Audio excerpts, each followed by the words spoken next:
Good evening, welcome to the debate. ఇప్పుడు దేశవ్యాప్తంగా సంచలనం రేపుతున్న ఒక కొత్త ప్రక్రియ, చాలా కాలంగా ఒక్కొక్క దశలో ఒక్కొక్క రాష్ట్రంలో ఇది సెన్సేషన్ అవుతోంది. అదే SIR, సింపుల్గా సర్ అని పిలుస్తున్నారు. Special intensive revision. ఓటర్ల జాబితా పైన ప్రత్యేక రివిజన్ కార్యక్రమాన్ని కేంద్ర ఎన్నికల సంఘం చేపట్టింది. ఇది విడతల వారీగా రాష్ట్రాల్లో నిర్వహిస్తూ వస్తోంది. కానీ SIR అనేది రాజకీయంగా చాలా పెద్ద దుమారాన్ని రేపుతోంది. ప్రత్యేకించి విపక్ష పార్టీలు SIRని తప్పుపడుతున్నాయి. SIR అనేది పూర్తిగా వాళ్ళని ఓడించడానికి, బీజేపీ అధికారంలోకి రావడానికి, అధికారాన్ని నిలబెట్టుకోవడానికి, విపక్ష పార్టీలను ఓడగొట్టడానికి, వాళ్ళ ఓటు బ్యాంకుని దెబ్బగొట్టడానికి SIR అనే ప్రక్రియను తీసుకొచ్చింది అని బీజేపీ మీద విమర్శలు చేస్తుంది. దీనికి బీజేపీ కంటే ఎన్నికల సంఘమే ఎక్కువగా రియాక్ట్ అవుతోంది. ఇది పార్టీలకు అతీతంగా రాజ్యాంగబద్ధంగా ఏర్పాటైన ఎన్నికల సంఘం నిర్వహిస్తున్న ప్రక్రియ. దీంట్లో ఎవరి ప్రమేయం లేదు.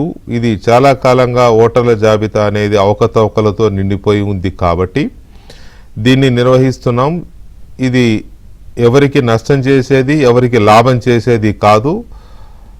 దేశంలోని ఓటర్ల జాబితాని సంపూర్ణంగా సమూలంగా ప్రక్షాళన చేస్తున్నదే ఈ SIR ప్రక్రియ అని కేంద్ర ఎన్నికల సంఘం 1కి 10 సార్లు చెప్తోంది. అయినా దీని మీద విపక్ష పార్టీలు, అన్నీ కాకపోయినా చాలా పార్టీలు కొంత ఆందోళన చేస్తున్నాయి, కొంత పోరాటం చేస్తున్నాయి. రాహుల్ గాంధీ అయితే దీన్ని సుప్రీంకోర్టు దాకా తీసుకెళ్లే ప్రయత్నం చేశారు, కానీ ప్రూవ్ చేయలేకపోయారు. SIR ద్వారా ఓటర్లను తొలగిస్తున్నారు, లేదా టార్గెట్ చేసి ఒక పార్టీకి అనుకూలంగా ఉండే ఓటు బ్యాంక్ని తొలగిస్తున్నారు, లేకపోతే కొత్తగా దొంగ ఓట్లను చేర్పిస్తున్నారు, ఇలాంటి ఆరోపణలు చేస్తున్న రాహుల్ గాంధీ దాన్ని నిరూపించలేకపోయారు సుప్రీంకోర్టులో. బయట ఎన్ని ఆరోపణలైనా చేయొచ్చు, కానీ లాజికల్గా గతంలో ఎలాగైతే ఈవీఎంలు ట్యాంపర్ చేయొచ్చని ఆరోపణలు చేసేవారు చాలామంది, అది ఎక్కడ నిరూపణ కాలేదు. ఆరోపణలు ఇప్పటికే చేస్తూనే ఉన్నారు, కానీ నిరూపించలేకపోయారు. అలాగే ఇప్పుడు SIRని కూడా అలాగే నిరూపించలేని పరిస్థితి ఉంది. SIRకి కేంద్ర ఎన్నికల సంఘం చెప్తున్న విధానం ఏంటి అంటే 3 ప్రధానమైన పాయింట్లు చెప్తోంది ఎన్నికల సంఘం. ఒకటి, యాడింగ్ న్యూ ఓటర్స్, కొత్తగా ఓటర్లను చేర్చడం. అంటే ఇంతకుముందు ఓటు హక్కు లేని వాళ్ళని కానీ, లేకపోతే ఇప్పుడు ఓటేసే వయసు వచ్చిన వాళ్ళని కానీ, రకరకాల కారణాల వల్ల కొత్తగా ఓటును నమోదు చేసుకునే కార్యక్రమం ఎవరైతే ఉంటారో వాళ్ళకి అవకాశం ఇవ్వడం, యాడింగ్ న్యూ ఓటర్స్. రెండోది, రిమూవింగ్ ఇన్ఎలిజిబుల్ ఓటర్స్. ఎవరికైతే ఓటర్గా అర్హత లేదు, అంటే 2-3 చోట్ల ఓటు హక్కును కలిగి ఉండడం కావచ్చు, లేకపోతే సరైన ఆధారాలు లేకపోయినా, లేదా అడ్రస్ ఒక చోట ఉండి ఇంకో చోట నివాసం ఉంటున్నట్లయితే వీళ్ళని అక్కడికి మార్చుకోవడం కానీ, చనిపోయిన వారి లిస్టు పేర్లు ఇంకా ఓటర్ జాబితాలో ఉండడం కానీ, అవి రిమూవ్ చేయాలి కదా. చనిపోయిన వాళ్ళ పేరు ఓటర్ లిస్టులో ఎట్లా, ఇప్పుడు ఒక ఊరిలో 100 ఓట్లు ఉన్నాయని ఉంటుంది, అందులో 20 మంది చనిపోయి ఉంటారు, అంటే 80 మందే ఓటర్లు ఉన్నట్లు లెక్క, కానీ అక్కడ 100 చూపిస్తూ ఉంటుంది. ఈ 20 ఓట్లు దొంగ ఓట్లు వేసేసుకుంటే, సో అలా ఆ రకమైన రిమూవింగ్ ఇన్ఎలిజిబుల్, అనర్హులైన ఓటర్లను తొలగించడం. మూడవది, అప్డేటింగ్ డీటెయిల్స్. టోటల్గా ఓటర్ జాబితాలో వారి నివాసము, ఓటర్ యొక్క నివాసము, ఓటర్ యొక్క బూత్, అంటే ఏ బూత్లో ఆయనకు ఓటు హక్కు ఉంటుంది, ఏ రాష్ట్రము, ఏ తాలూకా, ఏ నియోజకవర్గం, ఇవన్నీ పూర్తిగా కంప్లీట్గా ఓటర్ జాబితాను అప్డేట్ చేయడం. సో ఈ 3, adding new voters, removing ineligible voters and updating voter details, ఈ 3 ప్రాధాన్యాలుగా తీసుకొని SIRని నిర్వహిస్తోంది. కానీ అది చాలా సంక్లిష్టమైన ప్రక్రియగా కనబడుతోంది. SIRని ఇంప్లిమెంట్ చేస్తున్న తీరు, ఆ ఓటర్ని నీ ఓటు ఎక్కడుందో నిరూపించుకోమని అడిగే విధానం కానీ, ఉదాహరణకి ఎవరికైనా ఒకరికి 2002 తర్వాత ఓటు ఉన్నట్లయితే ఆ ఓటరు వాళ్ళ అమ్మా నాన్న అంటే వాళ్ళ తల్లిదండ్రుల ఓటు ఎక్కడుందో కూడా పత్రాలు సమర్పించాలి అని ఏదో సంథింగ్ ఫిషీగా ఉంది అది. అంటే అటువంటివి కొన్ని సంక్లిష్టమైన ప్రక్రియ ఉంది. కానీ ఒకసారి వీటన్నిటినీ క్రోడీకరించి ప్రక్షాళన చేస్తే మరికొన్ని సంవత్సరాల వరకు ఓటర్ జాబితా ఫుల్ ప్రూఫ్గా ఉంటుంది అనేది అధికారులు చెప్తున్నమాట. సో ఇది ఒక పార్శ్వం. రెండవ పార్శ్వం విపక్షాలు అయితే గగ్గోలు పెడుతున్నాయి. నేను మళ్ళీ చెప్తున్నా, అన్నీ కాకపోవచ్చు కానీ కొన్ని విపక్షాలు గగ్గోలు పెడుతున్నాయి. ఏ రకంగా గగ్గోలు పెడుతున్నాయంటే పూర్తిగా అసలు ఇది అధికార పక్షము వాళ్ళ ఓటు బ్యాంకుని పెంచుకొని విపక్షాల ఓటు బ్యాంకుని నాశనం చేసి లేకుండా చేసి వాళ్ళు గెలవడం కోసం దీన్ని వాడుకుంటున్నారు అనే విధంగా. ఉదాహరణకి ఆంధ్రప్రదేశ్ తీసుకుంటే మనం ఆంధ్రప్రదేశ్లో వైఎస్ఆర్ కాంగ్రెస్ పార్టీ చాలా భయంకరమైన ఆరోపణలు చేస్తోంది. మరి అది ఏ ఆధారాలతో చేస్తోంది అనేది తెలియదు. కానీ మొత్తం తెలుగుదేశం కేంద్రం అనటంలా ఎన్నికల సంఘం అనటంలా తెలుగుదేశం పార్టీ అని ఆరోపిస్తోంది. తెలుగుదేశం పార్టీ ఒక యాప్ తీసుకొచ్చి ఆ యాప్ ద్వారా ఓటర్ల డేటా తీసుకుంటూ బూత్ లెవెల్ ఏజెంట్స్ని నియమించుకొని ఆ డేటా తీసుకుని అందులో వైసీపీ సానుభూతి పరులు ఎవరు అని ఆరా తీసి వాళ్ళ ఓట్లను తొలగించేలాగా ఒక ప్రయత్నం చేస్తోంది అనేది వైసీపీ చేస్తున్న ఆరోపణ. ఇవాళ వాళ్ళ పత్రిక చూస్తే వాళ్ళ వైసీపీ అధికార పత్రిక చూస్తే సర్లో టీడీపీ చొరబాటు అంటే ఎస్ఐఆర్లో టీడీపీ చొరబడిపోయిందంట డైరెక్ట్గా. వైఎస్ఆర్సీపీ ఓట్లు తొలగింపే లక్ష్యంగా ఎస్ఐఆర్ పేరుతో టీడీపీ యాప్. ఎస్ఐఆర్ చేస్తున్నది ఎన్నికల సంఘం కదా. వైసీపీ ఎన్నికల సంఘం ముందు పోరాడొచ్చు కదా. వెళ్ళండి ఎన్నికల సంఘం ముందు. అధికారం 2024లో ప్రభుత్వం ఏర్పాటైన 17 రోజులకే పోయి లా అండ్ ఆర్డర్ లేదని ధర్నా చేసిన మహానుభావుడు గనుడు జగన్మోహన్ రెడ్డి గారు ఇంత పెద్ద మరి ఓట్ల చోరీ జరుగుతుంది అనుకుంటే వెళ్ళి అక్కడ కూర్చో ఎన్నికల సంఘం ముందు. నాకు అర్థం కాలేదు. ఎస్ఐఆర్ ముసుగులో రాష్ట్ర వ్యాప్తంగా ఇంటింటికి వెళ్ళి ఓటర్ల వ్యక్తిగత వివరాలు సేకరిస్తున్న టీడీపీ బూత్ లెవెల్ ఏజెంట్లు. అసలు మీ బూత్ లెవెల్ ఏజెంట్లు ఏం చేస్తున్నారు? మరి మీకు పార్టీ ఉంది, ప్రతి బూత్కి ఒక ఏజెంట్ని పెట్టుకోమని ఎన్నికల సంఘమే చెప్తోంది. వాళ్ళు ఏం చేస్తున్నారు? ఇది ఒక కార్యక్రమం. అంటే బీజేపీని అనే ధైర్యం చేయడంలా అసలు ఎన్నికల సంఘాన్ని డైరెక్ట్గా చేయొచ్చు కదా ఆరోపణ. ఒక అధికార పార్టీ చేస్తుంటే మీరు ఏం చేస్తున్నారు, ఎన్నికల సంఘాన్ని నిలదీయొచ్చు కదా. నో, అది ఆ ధైర్యం లేదు. మళ్ళీ కేవలం టీడీపీ ఈ రకంగా ఆంధ్రప్రదేశ్లో. ఇక తెలంగాణలో అధికారంలో ఉన్న కాంగ్రెస్ పార్టీ. ఇక్కడ ఒక విచిత్రమైన పరిస్థితి. ఇక్కడ రాష్ట్రంలో అధికారంలో ఉన్నది కాంగ్రెస్ పార్టీ, కానీ ఎన్నికల సంఘం కేంద్ర ఎన్నికల సంఘం.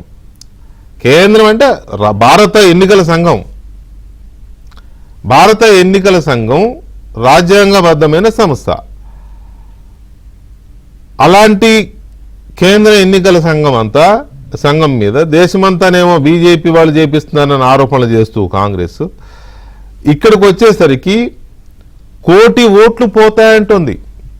రేవంత్ రెడ్డి గారు స్వయాన ఆయన నిన్న వాళ్ళ అధికారులకు వాళ్ళ పార్టీ నాయకులకు చెబుతూ 1 కోటి ఓట్లు పోతాయి మన రాష్ట్రంలో, తెలంగాణలో 1 కోటి ఓట్లు పోబోతున్నాయి, జాగ్రత్తగా ఉండాలి అని ఆయన హితబోధ చేశాడు. ఏం చేయాలో చెప్తున్నాడు ఆయన. 1 కోటి ఓట్లు తెలంగాణ రాష్ట్రం లాంటి రాష్ట్రంలో 1 కోటి ఓట్లు పోతే ఇంకేమైనా ఉందా? ఎలా పోతాయి 1 కోటి ఓట్లు? ఏంటి దానికి ఆధారం ఏంటి అనేది కొంత ఆసక్తికరమైన పరిణామం. చిన్న విషయం కాదు కదా 1 కోటి ఓట్లు పోవడం అంటే. ఆయన అనేది ఏంటంటే రాష్ట్రంలో 1 కోటి ఓట్లపై ఎస్ఐఆర్ కత్తి వేలాడుతోంది, అనుమానాస్పదం పేరుతో తొలగించే ప్రయత్నం చేస్తారు. 2028 ఎన్నికలకు ఈ ఏడాది అక్టోబర్లోనే ఓటరు జాబితా ఖరారవుతుంది. ఇప్పుడు ఓట్లు పోతే తర్వాత చేసేదేం ఉండదు, ఇది ప్రమాదకర సందర్భం, అప్రమత్తంగా ఉండండి. గాంధీ భవన్లో వార్ రూమ్, రోజు నివేదికలు, క్షేత్రస్థాయిలో నిరంతర పర్యవేక్షణ, ఎస్ఐఆర్పై కాంగ్రెస్ జూమ్ మీటింగ్లో సీఎం రేవంత్ రెడ్డి, మంత్రులు ఇన్ఛార్జీలకు దిశానిర్దేశం, ఆన్లైన్లోనూ ఎన్యూమరేషన్ ఫారాల సమర్పణ, ఓటర్లకు ఎన్నికల కమిషన్ సదుపాయం కల్పించింది. ఇది బాగుంది. గాంధీ భవన్లో వార్ రూమ్ ఏర్పాటు చేసుకున్నారు, బ్రహ్మాండంగా అందరూ రెడీగా ఉండండి, ఎప్పటికప్పుడు క్షేత్రస్థాయిలో నిరంతరం పర్యవేక్షణ చేయండి, బూత్ లెవెల్ ఏజెంట్లు మరింత అప్రమత్తంగా ఉండండి అని ఒక ముఖ్యమంత్రిగా ఆయన తన పార్టీకి అలర్ట్ చేశాడు. అంతవరకు బాగుంది. కానీ 1 కోటి ఓట్లు పోతాయి అంటే ఇది కొంచెం ఆశ్చర్యకరమైన పరిస్థితి.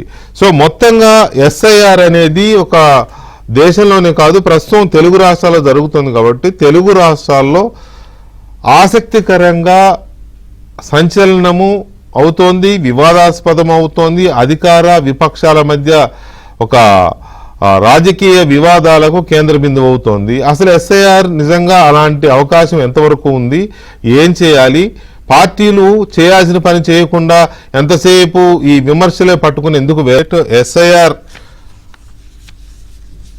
జాబితా, ఎస్ఐఆర్ కార్యక్రమం మీద కేంద్ర ఎన్నికల సంఘం చేపట్టిన అంశం పైన మనం చర్చిస్తున్నాం. ఈ చర్చలో మనతో సిపిఎం సీనియర్ నాయకులు, మాజీ శాసనసభ్యులు ఎంఏ గఫూర్ గారు ఉన్నారు. అలాగే కాంగ్రెస్ పార్టీ సీనియర్ నేత, ప్రభుత్వ విప్ డాక్టర్ అద్దంకి దయాకర్ గారు ఉన్నారు. And Telugu Desam party legislative party కార్యదర్శి సురేష్ కోనేరు గారు కూడా మనతో చర్చలో ఉన్నారు. మరి కాసేపట్లో బీజేపీ నేత ప్రకాష్ రెడ్డి మనతో జాయిన్ అవుతారు. ముందుగా సురేష్ గారు నమస్కారం. హలో, నమస్కారం. సురేష్ గారు వినపడుతుందా? నా మాట వినపడుతుంది మీకు? Right right. సురేష్ గారు, సార్ ఎందుకు మీరు దాంట్లో చొరబడ్డారు? ఎస్ఐఆర్లో చొరబడ్డారంట. తప్పు కదండి. అట్లా ఒంటి నిండా ఆయిల్ రాసుకుని, గల్ల లుంగి కట్టుకుని, బొడ్లో కత్తి పెట్టుకుని, బుగ్గన నల్ల ఇది చుక్క పెట్టుకుని అలా దొంగలాగా చొరబడిపోతే ఎలా ఎస్ఐఆర్ జాబితాలో మీరు? సార్, ఇది ఎలక్షన్ కమిషన్ ఆఫ్ ఇండియా దేశవ్యాప్తంగా చేస్తున్న ప్రక్రియ. ఓటర్ల జాబితాను ప్రక్షాళన చేసే కార్యక్రమంలో భాగంగా ఎలక్షన్ కమిషన్ కొన్ని గైడ్ లైన్స్ ఇచ్చింది. దాని ప్రకారం డూప్లికేట్ ఓటర్లని తీసేయటం, అట్లాగే ఫేక్ ఏమైనా ఉంటే అవి తీసేయటం, మన ఎన్నికల జాబితాలో ఏమైనా పొరపాట్లు కానీ వాటిని సరిచేయటం, అదేవిధంగా ఈ 2002 జాబితాని బెంచ్ మార్క్గా తీసుకుని మొన్న 25/5/2026 వరకు అప్డేట్ చేసిన జాబితాను తీసుకుని రెండింటిని మ్యాపింగ్ చేసి అసలు 2002ని బేస్ ఇయర్గా తీసుకుని ఏపీలో 2002లో ఓటు ఉన్న వాళ్ళందరినీ కూడా 2026లో ఓటు ఉన్న వాళ్ళని కూడా మ్యాప్ చేయటం. ఈ ప్రక్రియ ద్వారా ఎన్నికల సంఘం అన్ని రాజకీయ పార్టీలకి బూత్ లెవెల్ ఏజెంట్లని నియమించుకునేటువంటి ఒక అవకాశం ఇచ్చింది 2008లో. తెలుగుదేశం పార్టీ చంద్రబాబు నాయుడు గారి నాయకత్వంలో మా పార్టీ అయితే 46,305 బిఎల్ఏలు మేము అపాయింట్ చేశాం. ఈ బిఎల్ఏలు సార్ 46,305 బూత్ లేని ఏపీలో 46,305. సో బూత్ ఒక ఏజెంట్ చొప్పున తెలుగుదేశం పార్టీ బూత్ లెవెల్ ఏజెంట్లను నియమించుకుంది ఎన్నికల సంఘం సూచనల మేరకు, అవునా? అవును సార్. మరి వైఎస్ఆర్ కాంగ్రెస్ పార్టీ ఎంతమందిని ఏర్పాటు చేసుకుంది? మొన్న ఎన్నికల సంఘం ఇచ్చినటువంటి స్టాటిస్టిక్స్ ప్రకారం అయితే ఆంధ్ర రాష్ట్రంలో 66,000 మంది బూత్ కన్వీనర్లు ఉన్నారని చెప్పారు. అందులో తెలుగుదేశం పార్టీ వాళ్ళు 46,305 మంది. అయితే మిగతా 26,000లోనే అన్ని పార్టీలు, వైసీపీ గాని, బీజేపీ గాని, జనసేన గాని, కాంగ్రెస్ గాని, సిపిఎం గాని, సిపిఐ గాని అన్ని కలిపి మిగతా 20,000 అనుకోవాలా? Yes sir. అంటే వాళ్ళు మంగళవారం కదా, అందుకే సాక్షి అలాంటి కథనం రాసి ఉంటుంది. చెప్పండి. రెండవది, ఎన్నికల సంఘం తరఫున విలేజ్ సెక్రటరియట్ లో పనిచేస్తున్నటువంటి సెక్రటరీని బిఎల్ఓలుగా నియామకం చేశారు. మన సర్క్యులర్లోనే ఇంటింటి సర్వేలు, హౌస్ టు హౌస్ సర్వే వాళ్ళ 15వ తారీఖు జూన్ నుంచి 14 జూలై వరకు జరుగుతుంది. ప్రతి ఇంటికి వెళ్ళే సమయంలో బిఎల్ఓ అన్ని పార్టీల బిఎల్ఏల్ని ఎంటబెట్టుకుని ఇంటింటికి చేయమని చెప్పారు. ఇందులో భాగంగా ఇంటింటికి తిరిగినప్పుడు ఆ ఇంట్లో ఎన్ని ఓట్లు ఉంటే అందరికీ ప్రీ ప్రింటెడ్ ఎన్యూమరేషన్ ఫామ్ అది ఇస్తారండి ప్రతి ఓటర్కి. ఆంధ్ర రాష్ట్రంలో సురేష్ గారు నా క్వశ్చన్ డైరెక్ట్ గా ఉంది. చెప్పండి. ఎస్ఐఆర్ లోకి టీడీపీ చొరబడి ఇంటింటికి తిరుగుతూ ఓటర్ల వ్యక్తిగత వివరాలు సేకరిస్తున్న తెలుగుదేశం పార్టీ బూత్ లెవెల్ ఏజెంట్లు వైఎస్ఆర్సీపీ ఓట్లను తొలగించడమే లక్ష్యంగా ఎస్ఐఆర్ పేరుతో ఒక యాప్ ఏర్పాటు చేసుకొని టీడీపీ దొంగతనం చేస్తోంది, ఓటు చోరీ చేస్తోంది అనేది టీడీపీ అని ఇవాళ సాక్షి వైఎస్ఆర్ కాంగ్రెస్ పార్టీ పత్రిక సాక్షి చేస్తున్న స్ట్రైట్ అలిగేషన్. దానికి చెప్పండి మీరు ప్రాసెస్ ఏంటి, ఎలా ఉంటది? ఇంత ముందు మళ్ళీ మాట్లాడదాం కావాలంటే. సరే, ఇప్పుడు ఎలక్షన్ కమిషనే ప్రతి ఇంటికి వెళ్ళి వెరిఫికేషన్ చేసుకోండి అనే అవకాశం ఇచ్చినాక ఖచ్చితంగా బిఎల్ఓతో బిఎల్ఏలు కలిసి వెళ్ళమని అవకాశం ఇచ్చిన తర్వాత మేము కొత్తగా చొరబడేది ఏముంది? మేము ఎక్కడ చొరబడితే గిరబడితే ఈసీఏ చొరబడి ఉండాలి, అంతేనా? అంతే సార్, ఆరోపణలు కాదండి. మీకు కూడా బిఎల్ఏ నియామకం చేసుకునే అవకాశం మీకు ఇచ్చినప్పుడు మీరు 46,305 మందిని చేయండి. మీకు వెస్ట్ బెంగాల్లో కూడా ఇదే ఆరోపణ. అక్కడ 78,000 పోలింగ్ బూతులు ఉంటే టీఎంసీ 46,000 మందిని నియామకం చేసుకుంది, బీజేపీ 60,000 మందిని చేసుకుంది. మీకు ఒక అవకాశం ఇచ్చినప్పుడు మీరు బిఎల్ఓతో కలిసి వెళ్ళండి. ఇక్కడ మీకు చాలా సంవత్సరాలుగా మీరు ఈ ఓటర్ల జాబితాలు దానికి అప్డేట్ చేసే కార్యక్రమాల్లో మీకు ఎక్స్పీరియన్స్ ఉంది కాబట్టి మిమ్మల్ని అడుగుతున్నా నేను. ఒకవేళ ఏదైనా పార్టీకి, ఇప్పుడు సపోజ్ గఫూర్ గారు సిపిఎం పార్టీ అనుకుందాం మనం, ఏదైనా పార్టీకి లేదా సిపిఎం పార్టీకి లేదా వైసీపీకి ఇంకో పార్టీకి బూత్ లెవెల్ ఏజెంట్లు లేకపోతే ఓటర్లు మాయమైపోతారా? ఓటర్ల తొలగింపునకు బిఎల్ఏలు లేకపోవడానికి లింక్ ఉందా? ఒక పార్టీకి బిఎల్ఏలు లేకపోతే బిఎల్ఓలు బూత్ లెవెల్ ఆఫీసర్లు ఆ ఏజెంట్ లేని పార్టీ ఓటర్లను తొలగించేస్తారా? సార్, ఇప్పుడు ఆంధ్రప్రదేశ్ రాష్ట్రంలో 4,16,60,60 మంది ఓటర్లు ఉన్నారండి. ఖచ్చితంగా అందరికీ ఇవాళ సిఇఓ గారు కూడా, వివేక్ యాదవ్ గారు కూడా ఒక ప్రకటన ఇచ్చారు. 4,16,00,000 మందికి మేము ప్రీ ప్రింటెడ్ ఎన్యూమరేషన్ ఫామ్స్ మేము డిస్ట్రిబ్యూట్ చేస్తున్నాము, ప్రతి ఓటర్కి ఇస్తారు. అది ఎప్పుడు పోతుందంటే మీరు 3 విషయాలు చెప్తున్నానండి. 2002 మొత్తం ఆప్షన్ ఏ సెల్ఫ్ మ్యాపింగ్ అంటారు. 2002లో ఓటర్ని సార్ సురేష్ గారు దయచేసి నా పాయింట్ అర్థం చేసుకోండి. మీరు బూత్ లెవెల్ ఏజెంట్లను పెట్టుకోలేక వీళ్ళు ఈ ఆరోపణలు చేస్తున్నారని కదా చెప్తున్నది. వెస్ట్ బెంగాల్లో టీఎంసీ అలాగే చేసింది, ఇవాళ ఏపీలో వైసీపీది అదే పరిస్థితి. లాస్ట్ టైం డిబేట్ చేసినప్పుడు తెలంగాణలో బీఆర్ఎస్ పార్టీది అదే పరిస్థితి మీరు అన్నారు, నంబర్ లేదు వాళ్ళకు కూడా బిఎల్ఏలని కదా. నేను అంటున్న క్వశ్చన్ డైరెక్ట్, ఈ ఫామ్ నంబర్లు అవి ఆప్షన్లు ఈ పక్కన పెట్టండి. క్వశ్చన్ పొలిటికల్ అలిగేషన్ పొలిటికల్ గానే చర్చిద్దాం. ఏ పార్టీ అయినా బూత్ లెవెల్ ఏజెంట్స్ ని నియమించుకోలేకపోతే సరిపడినంత మందిని, లేదా ఒక బూత్లో ఒక పార్టీకి బూత్ లెవెల్ ఏజెంట్ లేకపోతే బూత్ లెవెల్ ఏజెంట్ ని పెట్టుకోలేని పార్టీకి సంబంధించిన ఓటర్లు లేచిపోతారా? నేను అదే సమాధానం చెబుతున్నాను సార్. ఇక్కడ 4,16,00,000 మందిలోను అదే విధంగా బిఎల్ఓలకి ఏ ఓటర్ ఏ పార్టీ అనేది తెలియదండి. బిఎల్ఓనే ఫామ్ ఇస్తారు, ఎన్యూమరేషన్ ఫాము పూర్తి చేసుకుని మళ్ళీ డూప్లికేట్ ఇచ్చి ఆయన తీసుకెళ్తారు. ఇందులో మేము అసిస్టెన్స్ చేయటం ఒకటి, పొరపాట్లు జరగకుండా చూడటం ఒకటి మాత్రమే పార్టీల యొక్క చేసే బాధ్యత అండి. అంతేగాని తెలిసే అవకాశం ఉందండి. పార్టీ పేరుతో సురేష్ గారు బిఎల్ఓకి బిఎల్ఓకి ఓటర్ ఏ పార్టీ ఓడో తెలిసే అవకాశం ఉంది. ఎందుకంటే బిఎల్ఓ కూడా ఆ ఊరి వాడే, ఆ ప్రాంతం వాడే కదా. సుబ్బారావు ఏ పార్టీ, వెంకటరెడ్డి ఏ పార్టీ, శామ్యూల్ జాన్సన్ ఏ పార్టీ ఈజీగా చెప్పగలరు కదా. వాళ్ళకి తెలియదు ఏముంటది సార్. అలా ఒకటండి, అది అలా జరగదు. తెలుగుదేశం పార్టీకి అయితే ఏదో పార్టీ వాళ్ళని తీసేయాలనే ఇది అసలు మొత్తం మీద పార్టీది కాదండి, భారత ఎన్నికల సంఘం నిర్వహిస్తుంది. మీరు బేస్లెస్ అది పాయింట్, అది చెప్పండి, అది చెప్పండి. బూత్ లెవెల్ ఏజెంట్లు లేకపోతే తీసేస్తారా ఓట్లు? బిఎల్ఓలకి వేరే పనేం లేదా? ఉద్యోగాలు పోతాయి. అంత చిన్న విషయమా ఎలక్షన్ కమిషన్ అంటే? ఆషామాషి వ్యవహారమా? గఫూర్ గారి పార్టీ ఉంది, ఓకే, వాళ్ళకున్న క్యాడర్ ప్రకారం కొంతమందిని పెడతారు. అంత మాత్రాన ఓటర్ సిపిఎం పార్టీ ఓటర్లను తీసేస్తారని గఫూర్ గారు అంటే చెల్లదు కదా. ఎలా తీసేస్తారు? ఒకటి ఏడా మిస్ అవుతాయి అంతేగాని. మీకు కౌంటర్ చెక్ చేసుకునే అవకాశం ఇచ్చినప్పుడు మీ వాళ్ళుండి బాధ్యతగా నిర్వర్తించుకోండి, కానీ బేస్లెస్ ఆరోపణలు ఇతర పార్టీల మీద మాత్రం కరెక్ట్. అది ఇప్పుడు ఇంతసేపు నేను ఇది చేస్తే మీరు అసలు పాయింట్కి వచ్చారు. రైట్. ఎనీవే, గఫూర్ గారు, ఇలాంటి ఆరోపణలు ఓకే, ఓటర్లకి ఆ ఫామ్స్ ఇస్తారు, ఓటర్లు కొంతమంది సరిగ్గా ఫామ్స్ నింపి ఇవ్వకపోవడమో, సరైన వివరాలు సమర్పించకపోవడమో జరుగుతూ ఉంటాయి, అవకతవకలు జరుగుతూ ఉంటాయి.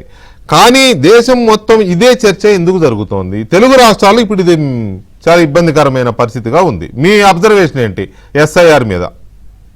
వెంకటకృష్ణ గారు, మీకు మిగతా పెద్దలందరూ నమస్కారం. నమస్కారం సార్. ఇప్పుడు ఎస్ఐఆర్ గతంలో కూడా జరిగిందండి.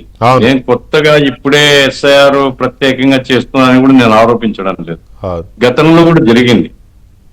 గతంలో లేనటువంటి పద్ధతిలో ఈ రోజు భయాందోళనలు ఎందుకు వస్తున్నాయి అనేటువంటి ప్రశ్నకు వెంకట గారు, మీకు సిఈసి మీద మీకేమన్నా విశ్వాసం ఉందేమో. ఈ దేశంలో అత్యధిక మంది ప్రజానీకం ఉన్నట్టు మాట్లాడాలి కదా సార్. జ్ఞానేష్ కుమార్ మీద విశ్వాసం లేదండి. Is unfit to be the chief electoral officer of India. ఎందుకంటే నేనేదో కావాలని చెప్పడం లేదు. ఇప్పుడు అపోజిషన్స్, ఒక పార్లమెంటరీ పార్టీస్ అన్ని కలిసి ఒక ఆందోళన వ్యక్తం చేసినాయి, ఓట్ చోరీ జరుగుతుంది అని. అవును. అతను ఒక పార్టీ ఏజెంట్ కాదు, ఆయన చీఫ్ ఎలక్షన్ కమిషనర్ గా, అయ్యా మీరు రండి, ఏమేమి ఆధారం ఉన్నాయో మీరు చెప్పండి, మేము వాటన్నిటి సరిచేసి మేము మీకు రిపోర్ట్ చేస్తామని చెప్పే బాధ్యత అయింది. ఆయన ఏమంటాడు, నాకు అఫిడవిట్ ఇవ్వండి, అఫిడవిట్ ఫైల్ చేయండి నా ముందు, అప్పుడు ఆలోచిస్తాను నేను అంటాడు. ఆయనకు ఆ అధికారం లేదండి. ఆయన ఇప్పుడు ఇక్కడ మనకు స్టేట్ లో ఎలక్షన్ ఆఫీసర్ ఉంటాడు, ఎలక్షన్ ఆఫీసర్ అంటే ఆల్ పార్టీస్ మీటింగ్ వేస్తాడు. ఎందుకు అంటే ఈ ప్రజాస్వామ్య ప్రక్రియలో అన్ని పార్టీల యొక్క భాగస్వామ్యం ఉండాలి, అన్ని పార్టీలు ఆమోదించినటువంటి పద్ధతిలో ఎన్నికల నిర్వహణ జరిగితేనే ప్రజల యొక్క ఆమోదం ఉంటుంది. ఇప్పుడు ఇక్కడ జ్ఞానేష్ కుమార్ ఈ ఎస్ఐఆర్ అనేటువంటి ప్రక్రియలో బీహార్ లో తగాదా, బెంగాల్లో తగాదా, అన్ని రాష్ట్రాల్లో ఈ తగాదాలు జరుగుతూ వస్తున్నాయి. ఇప్పుడు యూపీలో కూడా ఎన్నికలు జరగబోతున్నాయి. 2.5 కోట్ల మంది ఇది ఓట్లు పోతాయని అంటున్నారు. ఎన్ని పోతాయో అంతిమంగా చూడాలి. ఎందుకు ఈ భయాందోళనలు ఉన్నాయి అంటే, అడిగే దానికి సమాధానం చెప్పే నాదులు లేడు. నేను చేస్తానంటే నాకు సర్వాధికారాలు ఉన్నాయి. ఇది ప్రజాస్వామ్యం కాదండి. నేను ఆంధ్రప్రదేశ్ లో వైసీపీ ఏం చేస్తుంది, ఇంకోరు ఏం చేస్తున్నారనే దానికంటే కూడా దేశంలో జరుగుతున్న ప్రక్రియ ప్రజల ఆమోదం పొందేటట్లుగా ఉండాలి తప్ప ఏకపక్షంగా ఎవరో చెప్తే చేస్తున్నట్లుగా ఉండరాదు. నంబర్ 1. నంబర్ 2 ఏమంటే, ఇప్పుడు 2002 ప్రక్రియ, ఇప్పుడు సురేష్ కుమార్ గారు చెప్తున్నారు 2002. ఏంటి ముహూర్తం అది? 2002 ఎవరు పెట్టినారా బ్రహ్మ ముహూర్తం? ఇప్పుడు 2026లో జరుగుతుంది. ఇది 2002 ఓటర్ లిస్ట్ బేస్ గా తీసుకుంటామంటే ఏమిటని అర్థం? సార్, లాస్ట్ ఎస్ఐఆర్ 2002 వరకు జరిగి ఆగిపోయింది. తర్వాత ఎస్ఐఆర్ జరగలేదు కాబట్టి 2002 ఓటర్ లిస్ట్ ని కొంచెం వినండి. ఎస్ఐఆర్ అనేటువంటిది కొత్త ప్రక్రియ కాదండి. ఇప్పుడు ఎస్ఐఆర్ అనేటువంటిది, ఇప్పుడు మీరు 2024లో మనకు ఓటింగ్ జరిగింది, ఆ లిస్ట్ లో తీసుకొని ఆ లిస్టు ప్రకారంగా వెరిఫై చేయండి. ఎవరు వద్దన్నారు? 2002లో జరిగింది కాబట్టి 2002లో లేనటువంటి వాడు, అంటే 20 సంవత్సరాలు కొత్త వయసు వచ్చింటది, ఓటింగ్ వయసు. ఇప్పుడు ఆ మొత్తం యూత్ అంతా కూడా ఇప్పుడు క్వశ్చన్ మార్క్ అయిపోతారు. 2024లో ఓటు వేసిన వాళ్ళందరూ కూడా చాలా మంది ఇప్పుడు క్వశ్చన్ మార్క్ లో ఉన్నారు. They have to prove there identity. వాళ్ళ పుట్టిన స్థలం, వాళ్ళ పుట్టు పూర్వోత్తరాలు, దానికి సంబంధించిన సర్టిఫికెట్లు ఎవరి అధికారం ఉందండి? ఏం మీ జ్ఞానేశ్వర్ అధికారం ఉందా? ఎట్లా అధికారం వస్తుంది? 2024లో ఓటు వేసిన వారికి ఈరోజు నిరాకరించడం ఎట్లా కరెక్ట్ అంటున్నా నేను. 2022లో జరిగింది కాబట్టి ఇప్పుడు మళ్ళా మొత్తం కోట్లాది మందిని డిస్ప్యూటెడ్ ఓటర్స్ గా మీరు మార్చి మీరు ఎట్లా ప్రజాస్వామ్యంలో న్యాయం చేస్తారు? 2024 ఓటింగ్ జరిగింది, లిస్ట్ ఉంది. ఆ లిస్ట్ పట్టుకొని మీరు దాన్ని వెరిఫై చేయండి. దాన్ని వెరిఫై చేసి దాంట్లో ఒకవేళ చనిపోయిన తొలగించండి, కొత్త వాళ్ళు ఒకవేళ వచ్చింటే వాళ్ళు యాడ్ చేయండి. అదిగా చేయాల్సింది. 2002 అంటే 24 సంవత్సరాలు అంటే ఇప్పుడు ఉండేటువంటి ఓటర్లో సగం మందికి పైగా అనర్హులు అవుతారు. కాదు, ఇప్పుడు గఫూర్ గారు చెప్పింది మరి ఎందుకు వ్యాలిడ్ పాయింట్ గా తీసుకోలేదు జ్ఞానేష్ కుమార్ సిఈసి అనేది కూడా ఒక్క నిమిషం ప్రకాష్ రెడ్డి గారు మీ దగ్గరికి వస్తున్నా. చీఫ్ ఎలక్షన్ కమిషనర్ కానీ ఒక్క నిమిషం Suresh please. Election commission of India 2002ని బెంచ్ మార్క్ గానో లేకపోతే దివ్య ముహూర్తంగానో భవ్య ముహూర్తంగానో ఎందుకు తీసుకున్నది? 2024లో ఫైనల్ ఎలక్షన్స్ జరిగినాయి కదా, మొన్న సార్వత్రిక ఎన్నికలు. ఈ దేశంలో ఉన్న దాదాపు 90 కోట్ల మంది ఓటర్ల ఓటు హక్కును వినియోగించుకున్నారు. సరే, ఓటర్లు ఉన్నారు, వినియోగించుకున్న వాళ్ళు ఎంతమంది అనేది పక్కన పెట్టండి. అందులో 60% 70% వినియోగించుకుని ఉంటారు. సరే, ఆ జాబితా మన కళ్ళ ముందు ఉన్నప్పుడు అదే జాబితాని పట్టుకొని ఇంటింటికి తిరిగి ఇగో ఈ ఓటర్ మీ ఇంట్లో ఉన్నాడా లేడా, ఎటన్నా పోయాడా, ఇక్కడే ఉన్నాడా, బతికున్నాడా బతికి లేడా అని ఒక్కసారి క్రాస్ చెక్ చేసుకుంటే అది అక్కడ అప్డేట్ అయిపోతుంది కదా. 2002 దాకా టైం మెషిన్లో ఆదిత్య 369 లాగా జ్ఞానేష్ కుమార్ 369 ఎందుకు వెనక్కి వెళ్ళాలి అనే పాయింట్ ఒకటి వ్యాలిడ్ పాయింట్. 2024 ఎన్నికల జాబితాను ఎందుకు ప్రామాణికంగా ఏది ఇప్పుడు నేను చెప్పిన పాయింట్స్ ఉన్నాయి కదా, ఏంటవి? Adding new voters, removing ineligible voters, updating details, ఈ 3 పాయింట్లు ఇంప్లిమెంట్ చేయడానికి 2024 ఓటర్ల జాబితాని ఎందుకు ప్రామాణికంగా కేంద్ర ఎన్నికల సంఘం తీసుకోలేదు అనే పాయింట్ చాలా వ్యాలిడ్ పాయింట్. ఆ పాయింట్తో పాటు వీటిల్లో ఉన్న సాధక బాధకాలు కానీ, సిఈఓ ఎందుకు అంటే కేంద్ర ఎన్నికల సంఘం ఎందుకు ఇలాంటి ఏకపక్ష ధోరణిని అవలంబిస్తుందని కానీ, 1 కోటి ఓట్లు పోతాయని ముఖ్యమంత్రి రేవంత్ రెడ్డి తెలంగాణ ఎందుకు అన్నారని కానీ, ఇందులో తెలుగుదేశం చొరబడిందని జగన్మోహన్ రెడ్డి ఎందుకు అంటున్నాడు. ప్రకాష్ రెడ్డి గారు నమస్కారం. అలాగే అద్దంకి దయాకర్ గారు నమస్కారం. ఏ లెక్కన మీరు 1 కోటి ఓట్లు పోతాయంటున్నారు దయాకర్ గారు? తెలంగాణలో 1 కోటి చిన్న నంబర్ కాదు కదా, అదే పోతాయని అనడంలో తప్పలేదు కానీ 1 కోటి ఓట్లు అంటే అమ్మో. ఇప్పుడు సార్ చేస్తున్న అఘాయిత్యాలకు ఉదాహరణలు మనకు కనబడుతున్నాయి కాబట్టి, ఇప్పుడు 96 లక్షల ఓట్లు వెస్ట్ బెంగాల్లో ఎట్లా పోయినాయి అని అంటే మనం ఎట్లా ఎలక్షన్ కమిషన్ అందాం. అంతకుముందు 60 లక్షల ఓట్లు బీహార్లో పోయినాయి. రేపు ఇక్కడ కూడా ఎంఐఎం ఉంది కాబట్టి ఆ పంచాయతీ కొరకైనా బీజేపీలు చేస్తారు. బీజేపీల చేతుల కీలు బొమ్మగా ఈసీ మారింది కాబట్టి సమస్య. అదర్వైజ్ ఈసీ అనేది మొన్నగా చెప్పిన కూడా ప్రధానమంత్రిని ఎన్నుకునేది ఈసీ. ఈసీకి పుట్టేటోళ్ళు ఎవరెవరంటే రాష్ట్రపతి నుంచి మొదలు పెడితే కింది స్థాయి సర్పంచ్ వరకు ఎలక్షన్ కమిషన్ కు దాని యొక్క విధి విధానాల వల్ల నాయకులైన వాళ్ళే. కానీ ఎలక్షన్ కమిషన్ ఎందుకు ఒక రాజకీయ సంస్థగా మారినట్టుగా కనబడుతుంది అనేది ఫస్ట్ ఆలోచించాలి. ఎందుకు దానికి జ్యుడిషియల్ పవర్ ఉంటది, తర్వాత దానికి ఎగ్జిక్యూటివ్ పవర్ ఉంటది, దానికి ఏమంటాము మన రాజకీయ పవర్ కూడా ఉంటది. ఎప్పుడైతే ఎలక్షన్స్ వచ్చినప్పుడు ఈసీనే ప్రధానమంత్రి, ఈసీనే రాష్ట్రపతి, అంత ఫుల్ పవర్ ఉన్నది. ఓట్లు తీసేందుకు ఎందుకు తెగబడింది అనేది చాలా మంది విజ్ఞుల యొక్క ప్రశ్న. ఇప్పుడు ఇంతకుముందు మీరు మాట్లాడిందంటే దగ్గరికి వచ్చిండ్రు కానీ ఆగిపోయింది. ఇప్పుడు 2024 లెక్కల ప్రకారము 2023 లెక్కల ప్రకారము కాదు. సెన్సస్ అనేది ప్రతి 10 సంవత్సరాలకు జరుగుతుంది. అదే ప్రామాణికం. సెన్సస్ అనేది పక్కన పెట్టి సరుకు ఎందుకు వస్తున్నారు? సెన్సెస్ అనేది ఎప్పుడు జరగాలి? 2021. కరోనా వచ్చింది, పరిస్థితులు బాగలేవు. 2022 ఏమైంది? 23 ఏమైంది? 24 ఏమైంది? 25 ఏమైంది? 26 వరకు ఎందుకు ఆపిండ్రు? నీకు ఎన్ని తప్పుల తడకలు ఉంటాయి? ఎంతమంది చనిపోయి ఉంటారు ఈ 14-15 సంవత్సరాల్లో? డిలీషన్ ఎడిషన్ అనేది డెఫినెట్ గా ఎన్యుమరేషన్ అప్పుడు రాస్తారు, కానీ సెన్సెస్ అనేది comprehensive data of the voter or individual. మీకు అలాంటిది మీరు ఎందుకు 2027 మార్చికి పోస్ట్ పోన్ చేసిండ్రు? 27 కంటే ముందే ఈ సర్తోని సర్ర ఎందుకు పోస్తున్నారు? ఇది ఫస్ట్ కావాలి మనం. ఇప్పుడు ఒకటి, వాళ్ళు మీరు అన్నట్టు ఇంతకు ముందు గుర్తింపులో తేడాలో, వాళ్ళ ఐడి కార్డు లేకనో, వాళ్ళు వెస్ట్ బెంగాల్ నుంచి వచ్చిరానో, బీహార్ వాళ్ళు అయితే ఇటు పాకిస్తాన్ నుంచి వచ్చిరానో, ఇంకొకళ్ళు అయితే ఆ పక్క శ్రీలంక నుంచి వచ్చిరానో చెప్పుకోవచ్చు. కానీ 26 లక్షల మంది మీ ఓట్లు మేము ఎన్నికలు అయిపోయిన తర్వాత మేము తీరుస్తాం మీ సంగతి అని చెప్పింది ఎలక్షన్ కమిషన్. అంటే మనిషి ఓటును తీసేసే హక్కు ఎవరికి లేదు కదా, ఎవరికి ఉండదు కూడా కదా. నన్ను చంపే హక్కు ఎట్లుంది? మొన్న మీరు చూసిండ్రు కదా, ఎంత జోక్ గా ఉందంటే, వాళ్ళు తీసేసిన ఓటర్లు, బీహార్ ఓటర్లు వచ్చేసి రాహుల్ గాంధీతో ఛాయ్ తాగిపోయిండ్రు. సార్ మేము చచ్చిపోయినమాట ఎట్లా సార్ అని. ఇంత అపహాస్యంగా ఉంటుందా ఎలక్షన్ కమిషన్ తీరు? ఇలా ఇక్కడ కూడా వీళ్ళు ప్రకాష్ రెడ్డి గారి నుంచి మొదలు పెడితే కిషన్ రెడ్డి గారికి ఇక్కడ రోహింగ్యాలు ఉన్నారు, ఇక్కడ మొత్తం ఓల్డ్ సిటీలో ఉన్నారని చెప్తారు కదా. అక్కడ ఉన్న ఉన్నమాట నిజమే కదా. అది నిజమని మీరు నేనంటే ఇట్లా కేంద్ర ప్రభుత్వం చెప్పాలి కదా. ప్రభుత్వం అయితే ఉన్నమాట నిజమే కదా. నిజమని మీరు నేను చెప్పడం కాదు, కేంద్ర ప్రభుత్వం ఆథెంటిక్ గా ప్రూవ్ చేయాలి.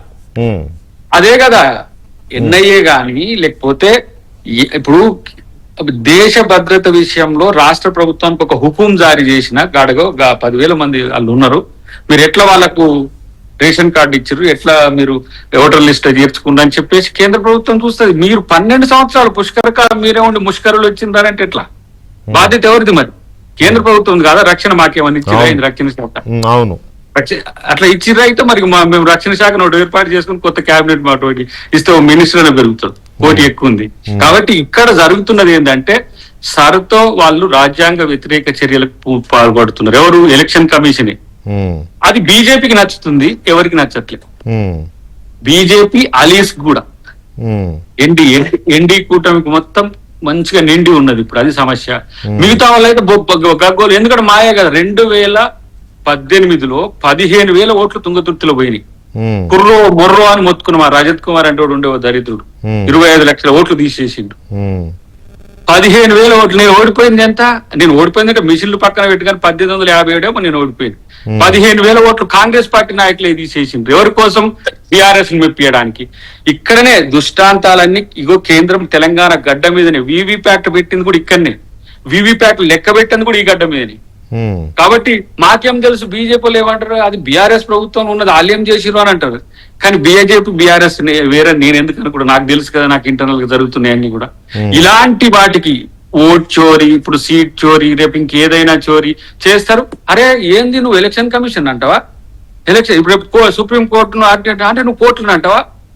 అంటే ఏదైనా సరే ఇప్పుడు ఎలక్షన్ కమిషన్ ఏమి విమర్శలకు అతీతము కాదు. ఎలక్షన్ కమిషన్ మీద ఆరోపణలు చేయడం కానీ, అనుమానాలు వ్యక్తం చేయడం కానీ అతీతమేం కాదు. అది చేయొచ్చు, అభ్యంతరాలు ఉంటే అక్కడ అందులో ఉంది కదా, అభ్యంతరాలు ఉంటే తెలియజేయండి అని. అది ఒక కాలమే ఉంది వాళ్ళ దాంట్లో. అసలు వాళ్ళు అపోజిషన్ లీడర్ ను పట్టుకొని ఫస్ట్ నువ్వు చేస్తున్నది తప్పు, నువ్వు అట్లా చెయ్యకూడదు అని చెప్పి చీఫ్ ఎలక్షన్ కమిషనరే అన్నాడు. నేను ఇచ్చే అర్జీని ఎట్లా ఒక పద్ధతి ప్రకారం దాన్ని విశ్లేషించి, కర్ణాటకలో బీజేపీ గెలిచిన సీటు కాదు, కాంగ్రెస్ గెలిచిన సీట్లలో ఓట్ల చోరీకి సంబంధించి చెప్పిండు. మేం గెలిచిన దగ్గర, బీజేపీ గెలిచిన దగ్గర కాదు. ఒకటే కాన్స్టిట్యున్సీలో మనోడు ఇక్కడ సలీం ఉండే, ఇంతకు ముందు ఇన్ఛార్జ్ సెక్రటరీ ఉండే, ఆయన కాన్స్టిట్యున్సీలో. ఇక ఇప్పుడు నువ్వు కంచే చేను మేస్తే అన్నట్టు ఎలక్షన్ కమిషన్ నన్ను రాజకీయం చేస్తున్నావు అంటుంది. సచ్చినోళ్ళు మీరు ఎలక్షన్ కమిషన్ చంపినోళ్ళు వచ్చి ఛాయ్ దాక్కుంటే నేను ఎక్కడ చచ్చినా సార్ నేను బతికే ఉన్నగా నా ఓటు రాయంటే రాయడు. ఏం జరుగుతుంది మరి ఇక్కడ? ఎందుకు జరుగుతుంది? ఎవరి కోసం జరుగుతున్నది? మరి బీజేపీకి కేంద్ర ప్రభుత్వానికి పట్టి లేదా? ఈసీ అనేది కేంద్ర ప్రభుత్వ పరిధిని దాటి ఉన్నదా? అంటే ఇన్ని కోట్ల మంది ఉన్న దేశంలో ఎక్కడో పని చేసుకోవడానికి పోయో, లేకపోతే దాని మీద అవగాహన లేకపోతేనో, లేకపోతే నిరక్షరాస్యత వల్లనో, లేకపోతే నెగ్లిజెన్సీతోనో, నెగ్లిజెన్సీ కూడా ఉంటుంది. మనోళ్ళు లెథర్జిక్ ఉంటారు కొంతమంది, అందరినీ నేను అనను కానీ కొంతమంది ఉంటారు. ఆ టైంకి పోయి ఆ ఫారెస్ట్ రాసుకోపోతారు, అదే రాసుకోపోతారు. కొంతమంది ఆఫీసర్లు వచ్చి రాసుకోపోతారు, అది చెప్పకపోయినా పాపం ఆఫీసర్లు అట్లా కూడా ఉంటాయి. కాబట్టి వీళ్ళు కొంతమంది టైంకి ఫామ్ ఇవ్వకపోవడమో, వాళ్ళు వచ్చినప్పుడు అందుబాటులో ఉండకపోవడమో, కొన్ని సందర్భాల్లో బిఎల్ఓలు బద్ధకం వేసి ఇంట్లో కూర్చొని వాళ్ళు కిచెన్లో కూర్చొని నింపేయడము, ఇట్లాంటివి జరుగుతాయి. వాళ్ళు మాకు ఓట్లు లేదని చెప్పి రాహుల్ గాంధీ గారినో అద్దంకి దయాకర్ గారినో కలిసి బతికే ఉన్నాం సార్ అని అంటే, ఇంత పెద్ద దేశంలో 1, 2, 3, 4, 100, 1000 కూడా 26 లక్షల మంది ఉంటారా? ఉండొచ్చు, ఎందుకు ఉండకూడదు? 26 లక్షల మంది ఉండొచ్చు సార్. 100 కోట్లలో 26 లక్షల మంది నువ్వు తీసేసి వాళ్ళు లేరని చెప్తే, ఇప్పుడు నేను ఎందుకు ఒక్కటే చెప్పి నేను ముగిస్తాను. నేను ఎందుకంటే నువ్వు ఇది కౌంటర్ కూడా వచ్చింది కాబట్టి, నేను ఈ సిఏఎన్ఆర్సి గురించి అస్సాం కూడా పోయినాం దీని స్టడీ కొరకు. ఫస్ట్ వెంకటకృష్ణ ఓటు తీసేస్తాడు. ఇక నువ్వు ప్రూఫ్ చేసుకోవాలి, మీ డాడ్ ఏంది, మీ డాడ్ ఏడ పుట్టిండు, ఆయన డేట్ ఆఫ్ బర్త్ ఏంది, ఆయన ఎక్కడ నివసించిండు, ఆయన తీసుకురావాలి. ఇప్పుడు ఆయన కాకపోతే, ఆయన దొరకకపోతే ఆయన తాత తీసుకురావాలి. ఇప్పుడు సర్ అనేది ఈ దేశంలో ఏమైందంటే, నేను ఈ దేశమోన్ని అని చెప్పి నిరూపించుకునేసరికి తెచ్చింది. ఇప్పుడు హైదరాబాద్ లో నాకున్న హైదరాబాద్ లో ఉన్న ఆయన కూడా మా అయ్యకి కాదు అని ఇవ్వాలి, అని ఇవ్వాలి. కాదు, నాకున్న అనుభవం అని చెప్తున్నా. నీకే రోగం, ఇంత చదువుకొని కూడా ఇదే పెద్ద రోగం అని తిట్టుగా నన్ను. నా వరకు నాకే ఎక్కడో వరంగల్ జిల్లాలో గోవిందరావుపేటలో ఒక ఓటు ఉంది నాకు. నేను అక్కడ నుంచి ఎప్పుడో తెలంగాణ హైదరాబాద్లో ఇక్కడ చేస్తున్నా కదా, ఇక్కడ ఒక ఓటు ఉంది. నాకే 2 ఓట్లు ఉంటే ఈ మధ్యన రీసెంట్గా పోయి ఏదో తేడా కొడుతుంది, మళ్ళీ పరుగు పోద్దని చెప్పి ఊర్లోది తీసేసుకుని హైదరాబాద్లోది ఉంచుకున్నా. సో ఇట్లా ఎంతమంది, మనమే ఇట్లుంటే ఎంతమంది ఉంటారు దేశం మొత్తంలో?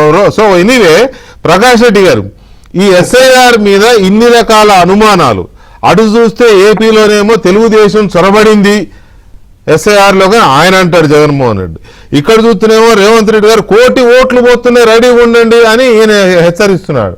1 కోటి ఉన్నదే 2,35,00,000 ఓట్లు తెలంగాణలో. 1 కోటి ఓట్లు పోతే ఈ రాష్ట్రం సైజ్ ఎంత, ఇంతే అని నాకు అనిపించింది. మీరేమైనా చెప్తారా ఈ ఆరోపణల మీద? గఫూర్ గారు చెప్పిన దాని మీద కానీ, ఏది 2024 లిస్టు ఎందుకు ప్రామాణికంగా తీసుకోలేదు అనేది ఒక పాయింట్ వ్యాలిడ్ కదా. తర్వాత దయాకర్ గారు లేవనెత్తిన అంశాల మీద కానీ. ముందు పెద్దలందరికీ మీకు నమస్కారం. నమస్కారం సార్ గారికి, సురేష్ గారికి, అందరికీ నమస్కారం సార్. పెద్దలు చాలా అంశాలు ఏమెత్తారు, దయాకర్ గారు కూడా చాలా అంశాలు ఏమెత్తారు, గఫూర్ గారు పెద్దలు ఇంకా అంశాలు ఏమెత్తారు. Why only 2002? ఇది వాళ్ళు అడిగిన ప్రశ్న, చాలా స్పష్టమైన ప్రశ్న. ఇది మీ ద్వారా ప్రజలకు కూడా తెలవాలి సార్, చూసే వాళ్ళకు కూడా తెలవాలి సార్. సురేష్ గారు కూడా క్లారిటీ ఇచ్చారు. 2001లో ఎస్ఐఆర్ పూర్తి అయింది కాబట్టి 2002 ప్రామాణికంగా తీసుకుంది అని. ఎలక్షన్ కమిషన్ స్పోక్స్ పర్సన్ కాదు sir, BJP spokes person election commission నుంచి ఒకళ్ళతో పుచ్చుకోవట్లేదు. కానీ నాకు అర్థమైన విషయాలే మీ ద్వారా చెప్పదలుచుకున్నాను సార్, అంతే. నేను ఎలక్షన్ కమిషన్ స్పోక్స్ పర్సన్ మాట్లాడతలేను, నేను బీజేపీలోనే మాట్లాడుతున్నాను. నాకు అర్థమైన విషయాలు మీ ద్వారా చెప్పదలుచుకున్నాను సార్. 2002లో పూర్తి లిస్ట్ వచ్చింది కాబట్టి 2002లో స్పష్టత ఏంటంటే, 2002లో ఓటు కనుక ఉంటే ఇంకా మీరు ఏ చర్చ పెట్టకుండా మీ ఓటు ఉన్నట్టే, దానికి చర్చ లేదు. 2024 ఎందుకు కాదు అని గఫూర్ గారు లేవనెత్తారు. 2002 తర్వాత వచ్చినటువంటి ఓట్లు మీరు చెప్పినటువంటి గోవిందరావుపేట హైదరాబాదు, నాకు మా ఊరు మోదుగుల మల్లెపల్లి హైదరాబాదు మలక్పేట, నల్లకుంట అంబర్పేట ఎల్బీ నగర్, ఇట్లా ఎన్నో షిఫ్టింగ్లు ఉంటాయి. ఈ లెక్క ప్రకారం వీళ్ళందరికీ జరుగుతుంటది కాబట్టి నేను ఎక్కడున్నా కూడా ఓటు, నాకు నా ఓటర్ ఐడి నెంబర్ కనుక ఇస్తే 2002 కంటే ముందు నేను ఇప్పుడు ఎక్కడున్నా నా ఓటు అక్కడ కొత్త ప్లేస్ లో నాది ఎన్రోల్మెంట్ అవుతుంది. అయితే ఉదాహరణకి నేను మా ఇంటి ఎగ్జాంపుల్ చెప్తే, నా కొడుకు ఓటు ఎన్రోల్మెంట్ కావాలి. నా కొడుకు కనుక ఇప్పుడు ఫస్ట్ టైం ఓటర్ గా సెకండ్ టైం ఓటర్ అయితే ఆయన 2002 తర్వాత పుట్టి ఓటు ఎన్రోల్మెంట్ చేసుకుని ఉంటే, మా తండ్రి గారు ఫలానా అని చెప్తే వాళ్ళ ఓటు ఆటోమేటిక్ గా వాళ్ళ ఫాదర్ ఎలక్ట్రల్ నెంబర్ ఇస్తే ఆటోమేటిక్ గా ఆయనది కూడా అయిపోతుంది. ఫాదర్ నెంబర్ ఇచ్చినా, ఫాదర్ యొక్క ఎవిడెన్స్ ఇచ్చినా, మదర్ యొక్క ఎవిడెన్స్ ఇచ్చినా, తాత ఎవిడెన్స్ ఇచ్చినా, ముత్తాత ఎవిడెన్స్ ఇచ్చినా వాళ్ళ ఓటు కూడా అయిపోతుంది. ఒకవేళ కర్మగాలి ఫాదర్ కి మదర్ కూడా ఓటు లేదనుకోండి, వాళ్ళు రోహింగ్యాలేనేగా. లేదు, నేను చెప్తాను సార్. ఫాదర్ కి మదర్ తాత ఓటు కాకుండా ముత్తాత ఓటు, ఎక్కడో ఇవి కాకుండా ఇదేమైనా పెళ్లి సంబంధాలు అన్ని అటేడు తరాలు ఇటేడు తరాలు చూడడానికి ఇవన్నీ కాకుండా కూడా ఉంటే నేను సపోజ్ ఉదాహరణకు 11 ఎవిడెన్సెస్ ఇచ్చారు సార్. 11 ఎవిడెన్సెస్ లో ఏ ఎవిడెన్స్ ఇచ్చినా కూడా వాళ్ళు వెరిఫై చేసుకుంటారు సార్. ఇది మీరు అన్నట్టు తండ్రి తల్లిదండ్రి లేకపోయినా, తాత అమ్మమ్మ లేకపోయినా, నాయనమ్మ లేకపోయినా, ముత్తాత ముని నాయనమ్మ లేకపోయినా వాళ్ళ ఓటును 11 అంశాల ఆధారంగా వాళ్ళు ఎన్రోల్మెంట్ చేసుకుంటే వెరిఫై చేసి వాళ్ళకు కూడా ఓటు ఇస్తారు సార్. ఇది నాకు అర్థం. Y202 Y2002 వై నాట్ 2024 అంటే 2024 కంటే ముందు కూడా ఉన్న వాళ్ళకు ఇస్తారు, అంతకంటే 2002 తర్వాత ఉన్న వాళ్ళకు కూడా ఇస్తారు సార్. ఇవ్వడానికి కాదు, ఇవ్వడానికి ప్రాతిపదికలు కొంత నిర్ణయం చేశారు. ఎందుకంటే చివరిసారి ఎస్ఐఆర్ కాబట్టి ఆ ఓటుకి ఫైనల్. మీరు అన్నది అంతవరకు మనం కరెక్ట్ అని అనుకుందాం, నేను కాదనడంలా. కానీ నేను గఫూర్ గారు మాట్లాడుతున్నది ఏంటంటే 2024లో ఈ దేశ ప్రజలు ఓటు హక్కుని వినియోగించుకున్నారు, ఎలక్షన్లు జరిగాయి బ్రహ్మాండంగా, మళ్ళీ మోదీ గారు ప్రధానమంత్రి అయ్యారు, సంతోషం, బాగానే ఉంది, అంత బాగానే ఉంది. అది ఓటర్ లిస్టే కదా, దానికి కూడా ముందు చేరికలు, అడిషన్స్, డివిజన్స్ జరిగాయి కదా, దానికి కూడా ఎలక్షన్ కమిషన్ నోటిఫికేషన్ ఇచ్చింది కదా, బాబు మీరు ఎవరైనా ఓటు లేని వాళ్ళు ఉంటే చేర్చుకోండి, కొత్తగా ఓటు జాయిన్ అయ్యే వాళ్ళు జాయిన్ అవ్వండి, ఇట్లా ఒక టైం ఇచ్చి చేర్చుకున్నారు కదా. అంటే పార్షల్ గా ఎందుకు అనుకోవాలి, ఫుల్ గానే అప్డేట్ అయినట్టే అనుకోవాలి. ఒక మాట ఓకే, అయినా కూడా ఇప్పుడు పూర్తి స్థాయిలో చేయాలనుకున్నారు. 2024 ఓటర్ లిస్ట్ ని బేస్ చేసుకుని ఇప్పుడు దాన్ని ఎందుకు ప్రామాణికంగా ఈ అప్డేట్ చేసే కార్యక్రమం చేయడం లేదు? 2002 దాకా ఎందుకు వెళ్తున్నారు? Correct sir.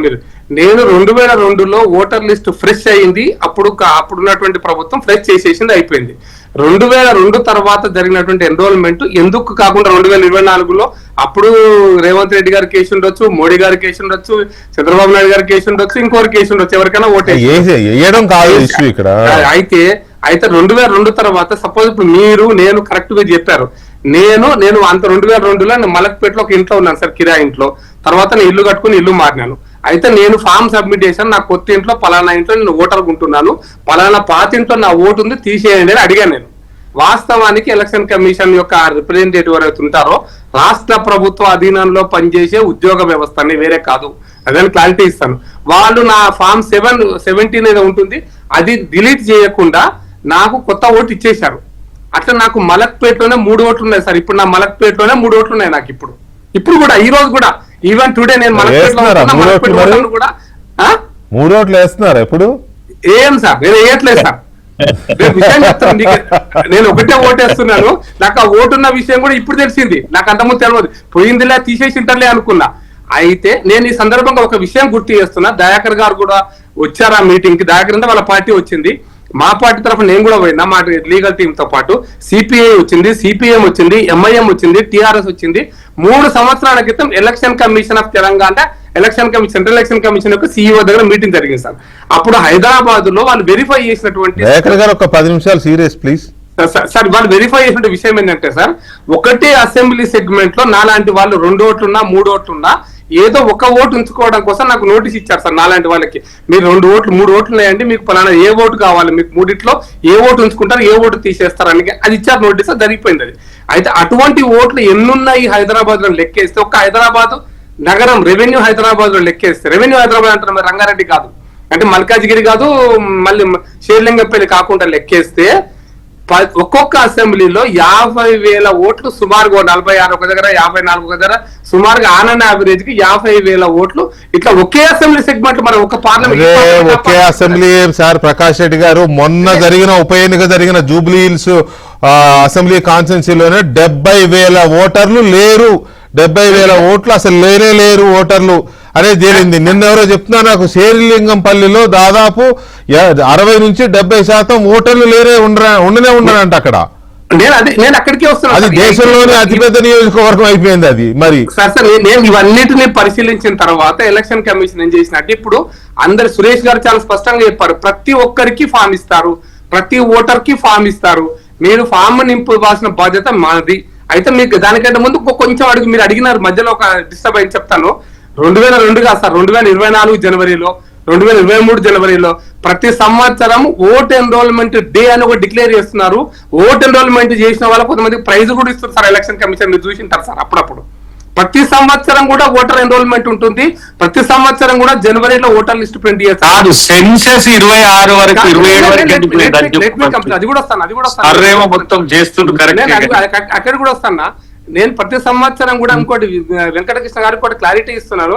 Election vote enrolment చేసుకోవడానికి ఈ రోజే చేసుకోవాలి, ఈ రోజు చేసుకోవడానికి లేదు సార్. 365 రోజులు 24 గంటలు మీరు ఆన్లైన్ లో ఎక్కడ పోయి చేయించుకోవచ్చు సార్. మీరు ఇంట్లో కూర్చొని చేసుకోవచ్చు, ఈ సేవకు పోయి చేయించుకోవచ్చు, మీకు తెలిసినటువంటి నెట్ పోయి చేయించుకోవచ్చు. ఎప్పుడైనా ఎక్కడైనా మీ ఓట్ ఎన్రోల్మెంట్ చేయించుకోవచ్చు. అది కూడా ప్రతి సంవత్సరం జనవరి నెలలో వాళ్ళు ఫైనల్ చేసి ఒక లిస్ట్. ఇక్కడ ప్రకాష్ రెడ్డి గారు, ఇది మనం మీరు చెప్పేది వాస్తవాలే అనుకుందామండి. ఇక్కడ పాయింట్ ఏంటంటే ఎస్ఐఆర్ పేరుతో అధికార ప్రజా తీర్పుని మ్యానిపులేట్ చేస్తున్నారు అనేది కదా ఆరోపణ. ఒక మాట ప్రజా తీర్పుని మ్యానిపులేట్ చేసే ప్రయత్నం జరుగుతోంది అనేది చాలా క్లియర్ ఆరోపణ వస్తుంది. రేవంత్ రెడ్డి గారు సరే, రాహుల్ గాంధీ గారి పార్టీయే కాబట్టి వారు మొదటి నుంచి ఎస్ఆర్ వ్యతిరేకంగా ఉద్యమం చేస్తున్నారు. రేవంత్ రెడ్డి గారు కూడా అదే బాటలో ఉన్నారు. రేవంత్ రెడ్డి గారు ముందుగానే ఒక బాంబు వేశాడు. 1 కోటి ఓట్లు పోతున్నాయి, 1 కోటి ఓట్లకు ఎదురొస్తోంది, మెడపైన కత్తి వేలాడుతోంది. 2028లో జరగబోయే ఎన్నికల్లో 1 కోటి ఓట్లు తొలగించి అధికారం రాకుండా చేయడం కోసం కుట్ర జరుగుతోంది అనేది వారి అనుమానం. ఈ అనుమానం కేరళలో ఎందుకు జరగలేదు అనే దానికి నాకు డౌట్ వస్తుంది ఇప్పుడు. సార్ నేను వెంకటకృష్ణ గారు ఒకటి క్లారిటీ ఇస్తాను సార్. తొందరగా సార్ క్విక్ గా ఇస్తాను సార్. ఇప్పుడు జేపీ గారు ఎలక్షన్ కమిషన్ అది ఓటర్ లిస్ట్ విషయంలో ఒక 20 ఏళ్ల కింద సర్వే చేశారు. 20 ఏళ్ల కిందనే చాలా సర్వే శాంపుల్స్ సర్వే చేశారు. లోక్సత్తా బలంగా ఉన్న రోజులలో వాళ్ళు సర్వే చేశారు సార్. అర్బన్ ఏరియాలో పట్టణ ప్రాంతాలలో 20 నుంచి 25% తప్పుడు ఓట్లు ఉన్నాయి. గ్రామాలలో 2 నుంచి 3% తప్పుడు ఓట్లు ఉన్నాయని లెక్కలు తీశారు సార్. ఇప్పుడు తెలంగాణలో అర్బన్ ఏరియా ఎక్కువ ఉంది. 52%, 54% అర్బన్ ఏరియాలోనే ఓటర్స్ ఉన్నారు. కాబట్టి ప్రక్షాళన జరగాల్సింది. దీంట్లో మీకు బెస్ట్ ఎగ్జాంపుల్ మీరు అన్నారు దయాకర్ గారు రోహింగ్యాలా వాళ్ళ లెక్క పెట్టారు సార్. నేను ఒక ఇంట్రెస్టింగ్ పాయింట్ చెప్తాను సార్. మేము కూడా సర్వే చేశాం సార్. నిర్మల్ అసెంబ్లీ నియోజకవర్గంలో 20,000 మంది ఓటర్స్ మహారాష్ట్ర నుంచి వచ్చి ఇక్కడ ఎన్రోల్మెంట్ చేసుకున్న వాళ్ళు ఉన్నారు సార్. ఇంటి నెంబర్లు కూడా లేవు. ఇంటి నెంబర్లు కూడా దొరకవాలి. ఇంటి నెంబర్ ఎడునో తెలియదు. నేను ఉంటున్న మన బ్యాంక్ కాలనీ మలక్పేటలో ఉన్న సైదాబాద్ బ్యాంక్ కాలనీలో ఒక ఇల్లు నెంబర్ ఉంది సార్. అక్కడ 67 ఓట్లు అసలు ఇంటి నెంబరే లేదు. అక్కడ ఆ ఇల్లు ఎక్కడ ఉందో దొరకదు. అది శూన్యంలో 67 ఓట్లు ఉన్నాయి సార్. ఆ శూన్యం ఎక్కడుందో 67 ఓట్లు ఎక్కడుందో ఇప్పుడు తెలుస్తుంది. నేను ఎందుకు చెప్తున్నా అంటే సార్, అర్బన్ ఏరియాలో 20 నుంచి 25% తప్పుడు ఓట్లు ఉన్నాయి. ఎందుకు అంటే మన ప్రతి క్యాండిడేట్, ప్రతి పార్టీ కూడా ఎన్నికల సందర్భంగా చాలా ఓట్లను ఎన్రోల్మెంట్ చేయించే ప్రయత్నం చేస్తుంది, మళ్ళీ చేసే ప్రయత్నం చేస్తుంది. ఈ జరిగినటువంటి ప్రక్రియలో ఈ రోజున 2002 తర్వాత జరిగినటువంటి ఎన్నికల ఓటర్ లిస్టు మొత్తాన్ని ప్రక్షాళన చేసే పని ఎలక్షన్ కమిషన్ మొదలుపెట్టింది. ఈ మొదలుపెట్టిన క్రమంలో తమ ఓటమిని కప్పిపుచ్చుకోవడానికి మళ్ళీ స్పష్టం చేస్తుంది. రాబోయే రోజుల్లో రేవంత్ రెడ్డి గారు ఖచ్చితంగా కాంగ్రెస్ పార్టీ ఓడిపోతుంది. కాబట్టి ఇప్పటి నుంచి ఎస్ఐఆర్ వల్ల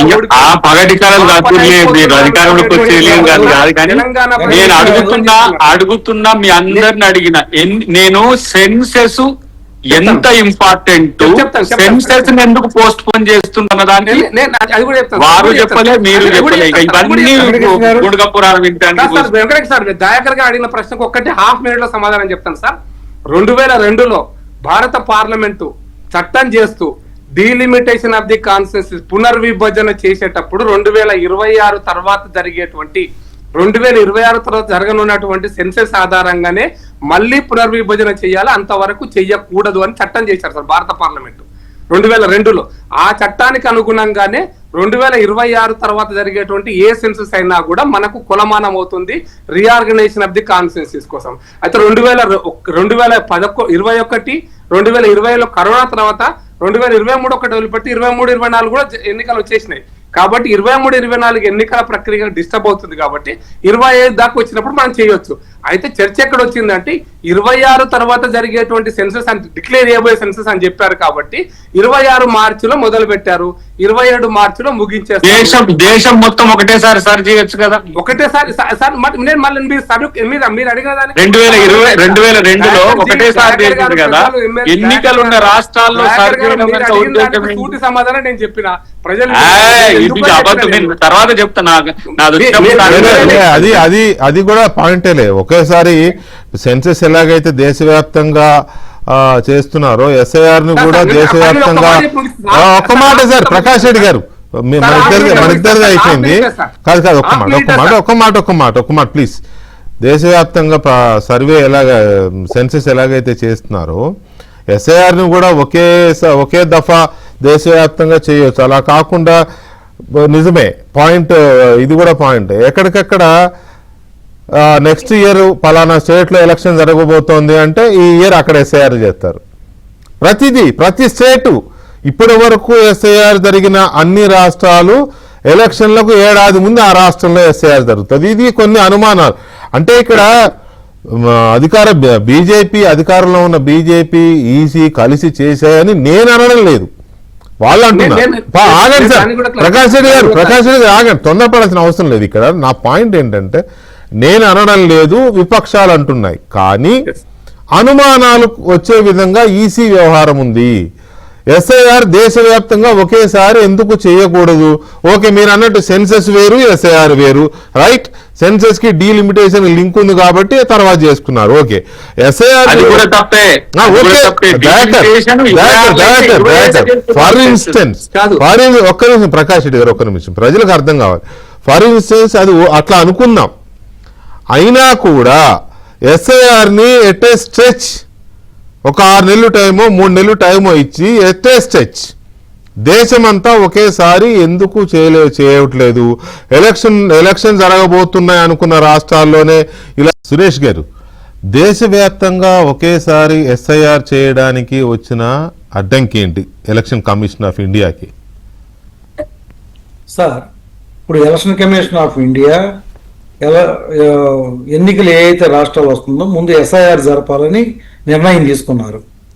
ఇబ్బంది ఏంటంటే వాళ్ళకి అడ్మినిస్ట్రేటివ్ ఇబ్బంది, వాళ్ళే చెప్పాలి సమాధానం.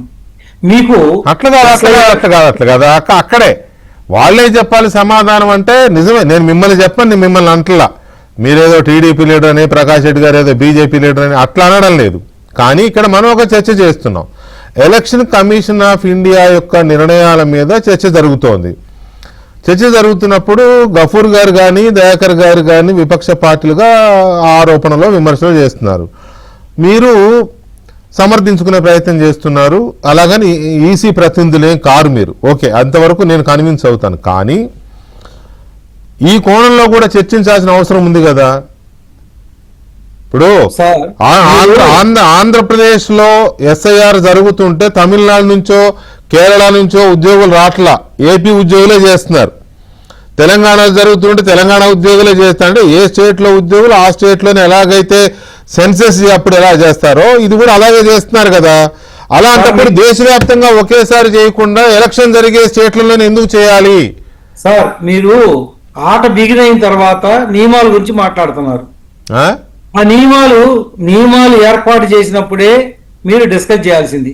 అప్పుడు చేసాంలే, మళ్ళీ ఒకసారి అప్పుడు చేసాం. కానీ అప్పుడు ఎలక్షన్ కమిషనర్ జ్ఞానేష్ కుమార్ గారికి మోదీ గారికి అక్కడ ఉన్న వాళ్ళకి తెలుగు రాదు కదా. ఇప్పుడు తెలుగు రాష్ట్రాల్లో జరుగుతుంది కాబట్టి ఇప్పుడు తెలుగు తీసుకున్నా మళ్ళీ. సార్ నెంబర్ 2 సార్, ఒక్క నిమిషం. 2024లో తమిళనాడులో 6,23,00,000 ఓట్లు ఉన్నాయి. అప్పుడు పోలేని ఓట్లు 4,34,00,000. 2026 మొన్న అసెంబ్లీ జరిగినప్పుడు, అంటే ఇది పార్లమెంట్ ఎలక్షన్ అండి, 2024 అంటే తమిళనాడులో 2026 మొన్న అసెంబ్లీ జరిగినప్పుడు 5,73,00,000 అండి. అంటే సుమారు 50,00,000 ఓట్లు తీసేశారు సర్లో.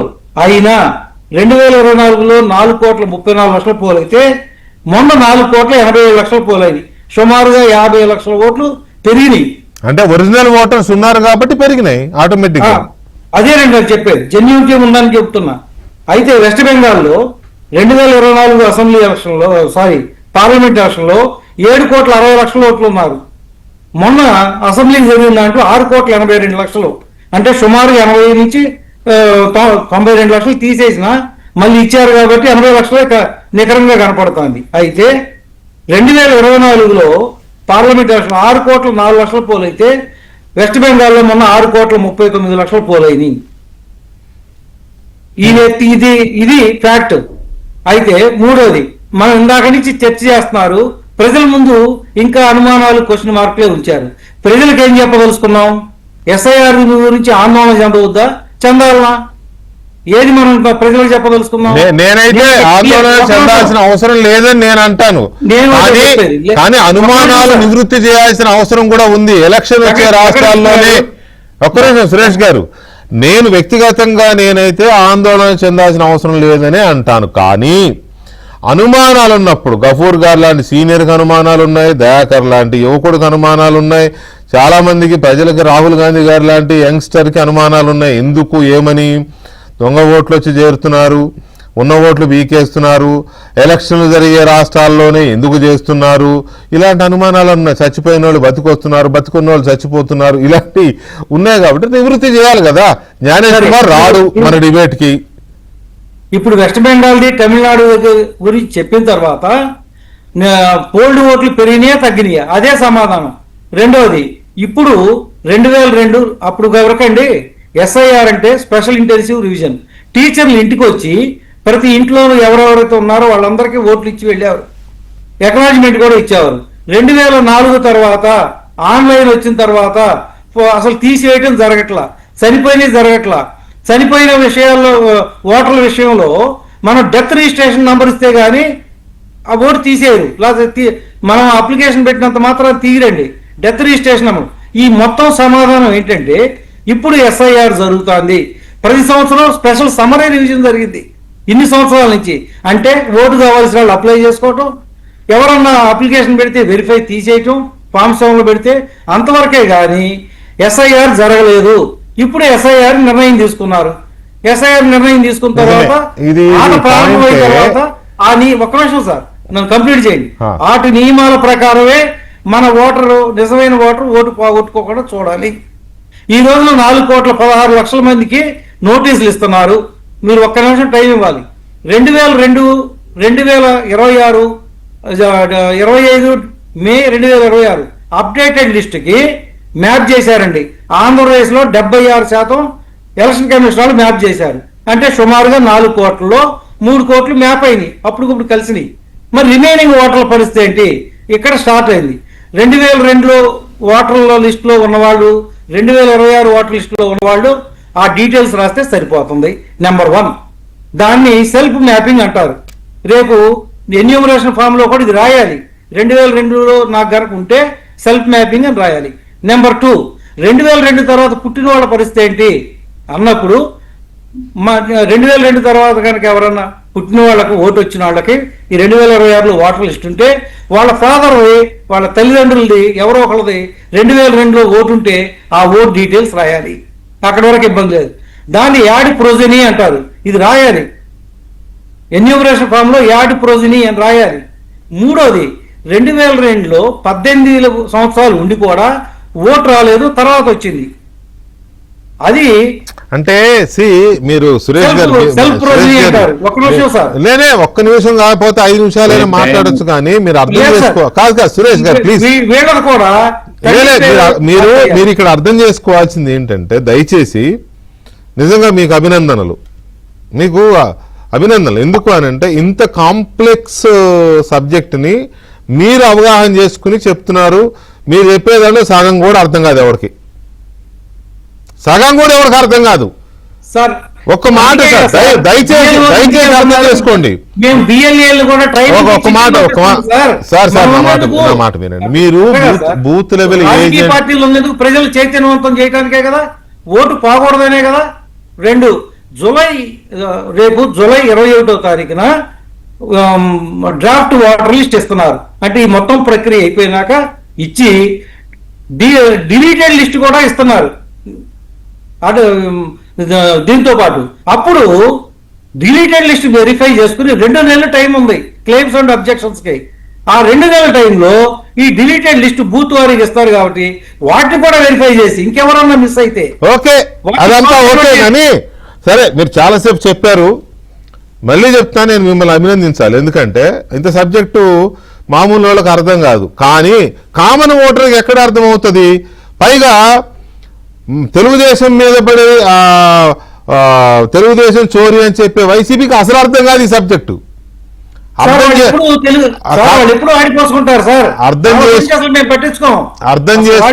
ముఖ్యం 4,16,00,000 మాట సార్ సురేష్ గారు ప్రతి దయచేసి ఒక్కరికి ఓటు దయచేసి సురేష్ గారు మీ టర్న్ అయిపోయింది, ఇంకా ఒక్క నిమిషం ఆకండి. వాళ్ళు అర్థం చేసుకునే ప్రయత్నం కూడా చేయరు, తెలిసిందల్లా ఒకటే ఎదుటి మీద రాయడం. ఇప్పుడు గఫూర్ గారు ఉన్నారు, ఆయన లాజికల్ పాయింట్స్ మాట్లాడతారు. 2024 ఎందుకు తీసుకోలేదు, 2002 ఎందుకు, అవి వ్యాలిడ్ పాయింట్స్. కానీ ఇంత సబ్జెక్టు అర్థం చేసుకోకుండా మా ఓట్లు పోతున్నాయి అనడం ఎందుకో మరి అది ఏ రకమైన ఇదో నాకు అర్థం కావట్లేదు ఆ పార్టీ వాళ్ళది. Right, okay. గఫూర్ గారు ఇక్కడ వెంకటేశ్వర గారు, చెప్పండి. నేను ఎక్కువ టైం తీసుకున్నాను, 2 అంశాలు ప్రధానంగా చెప్తాను. ఇప్పుడు 2002 ఎందుకు నేను ఆ టైం చెప్తున్నానంటే, 2002లో ఓటర్ లిస్ట్ రావాలంటే ఎప్పుడు పుట్టిండాల వాడు? 18 ఏళ్ళ ముందు, అంతకంటే 18 సంవత్సరాల ముందు పుట్టి ఉండాలా. 1984 కంటే తర్వాత పుట్టినోడంతా ఇప్పుడు ప్రశ్నార్థకమవుతారు. 1984 కంటే ముందు పుట్టినోనికి 18 సంవత్సరాలు నిండితే 2002లో ఓటు వచ్చి ఉంటది. ఆ రకంగా అంటే మీరు ఎక్కడ తీసుకొని పోతున్నారంటే 1984 తీసుకొని పోతున్నారు సమాజాన్ని. ఒకటి, 4,16,000 మందికి ఓటర్లు ప్రింట్ చేసినాం అంటున్నారు. చనిపోయిన వాళ్ళకి ఎక్కడ పోయి ఇస్తారు సార్? సమాజంలో ఇస్తారా? మీరు పోయి ఫారము మీ బిఎల్ఓలు ఇంటింటికి పోయినప్పుడు ఎవరు చనిపోయినారు, ఎవరు బతుకున్నారు, మీ బిఎల్ఓ లెక్కలు తీసుకోవచ్చు కదా. 4,16,000 ప్రింట్ చేస్తే అదేదో 4,16,00,000 ప్రింట్ చేస్తే మొత్తం బాగా జరుగుతున్నట్లు కాదు. ఇంకొక ముఖ్యమైన అంశం ఏమంటే, ఇక్కడ వెంకటకృష్ణ గారు, నేను బాధ్యతతో మాట్లాడుతున్నా, అబద్ధాలు చెప్పడం లేదు.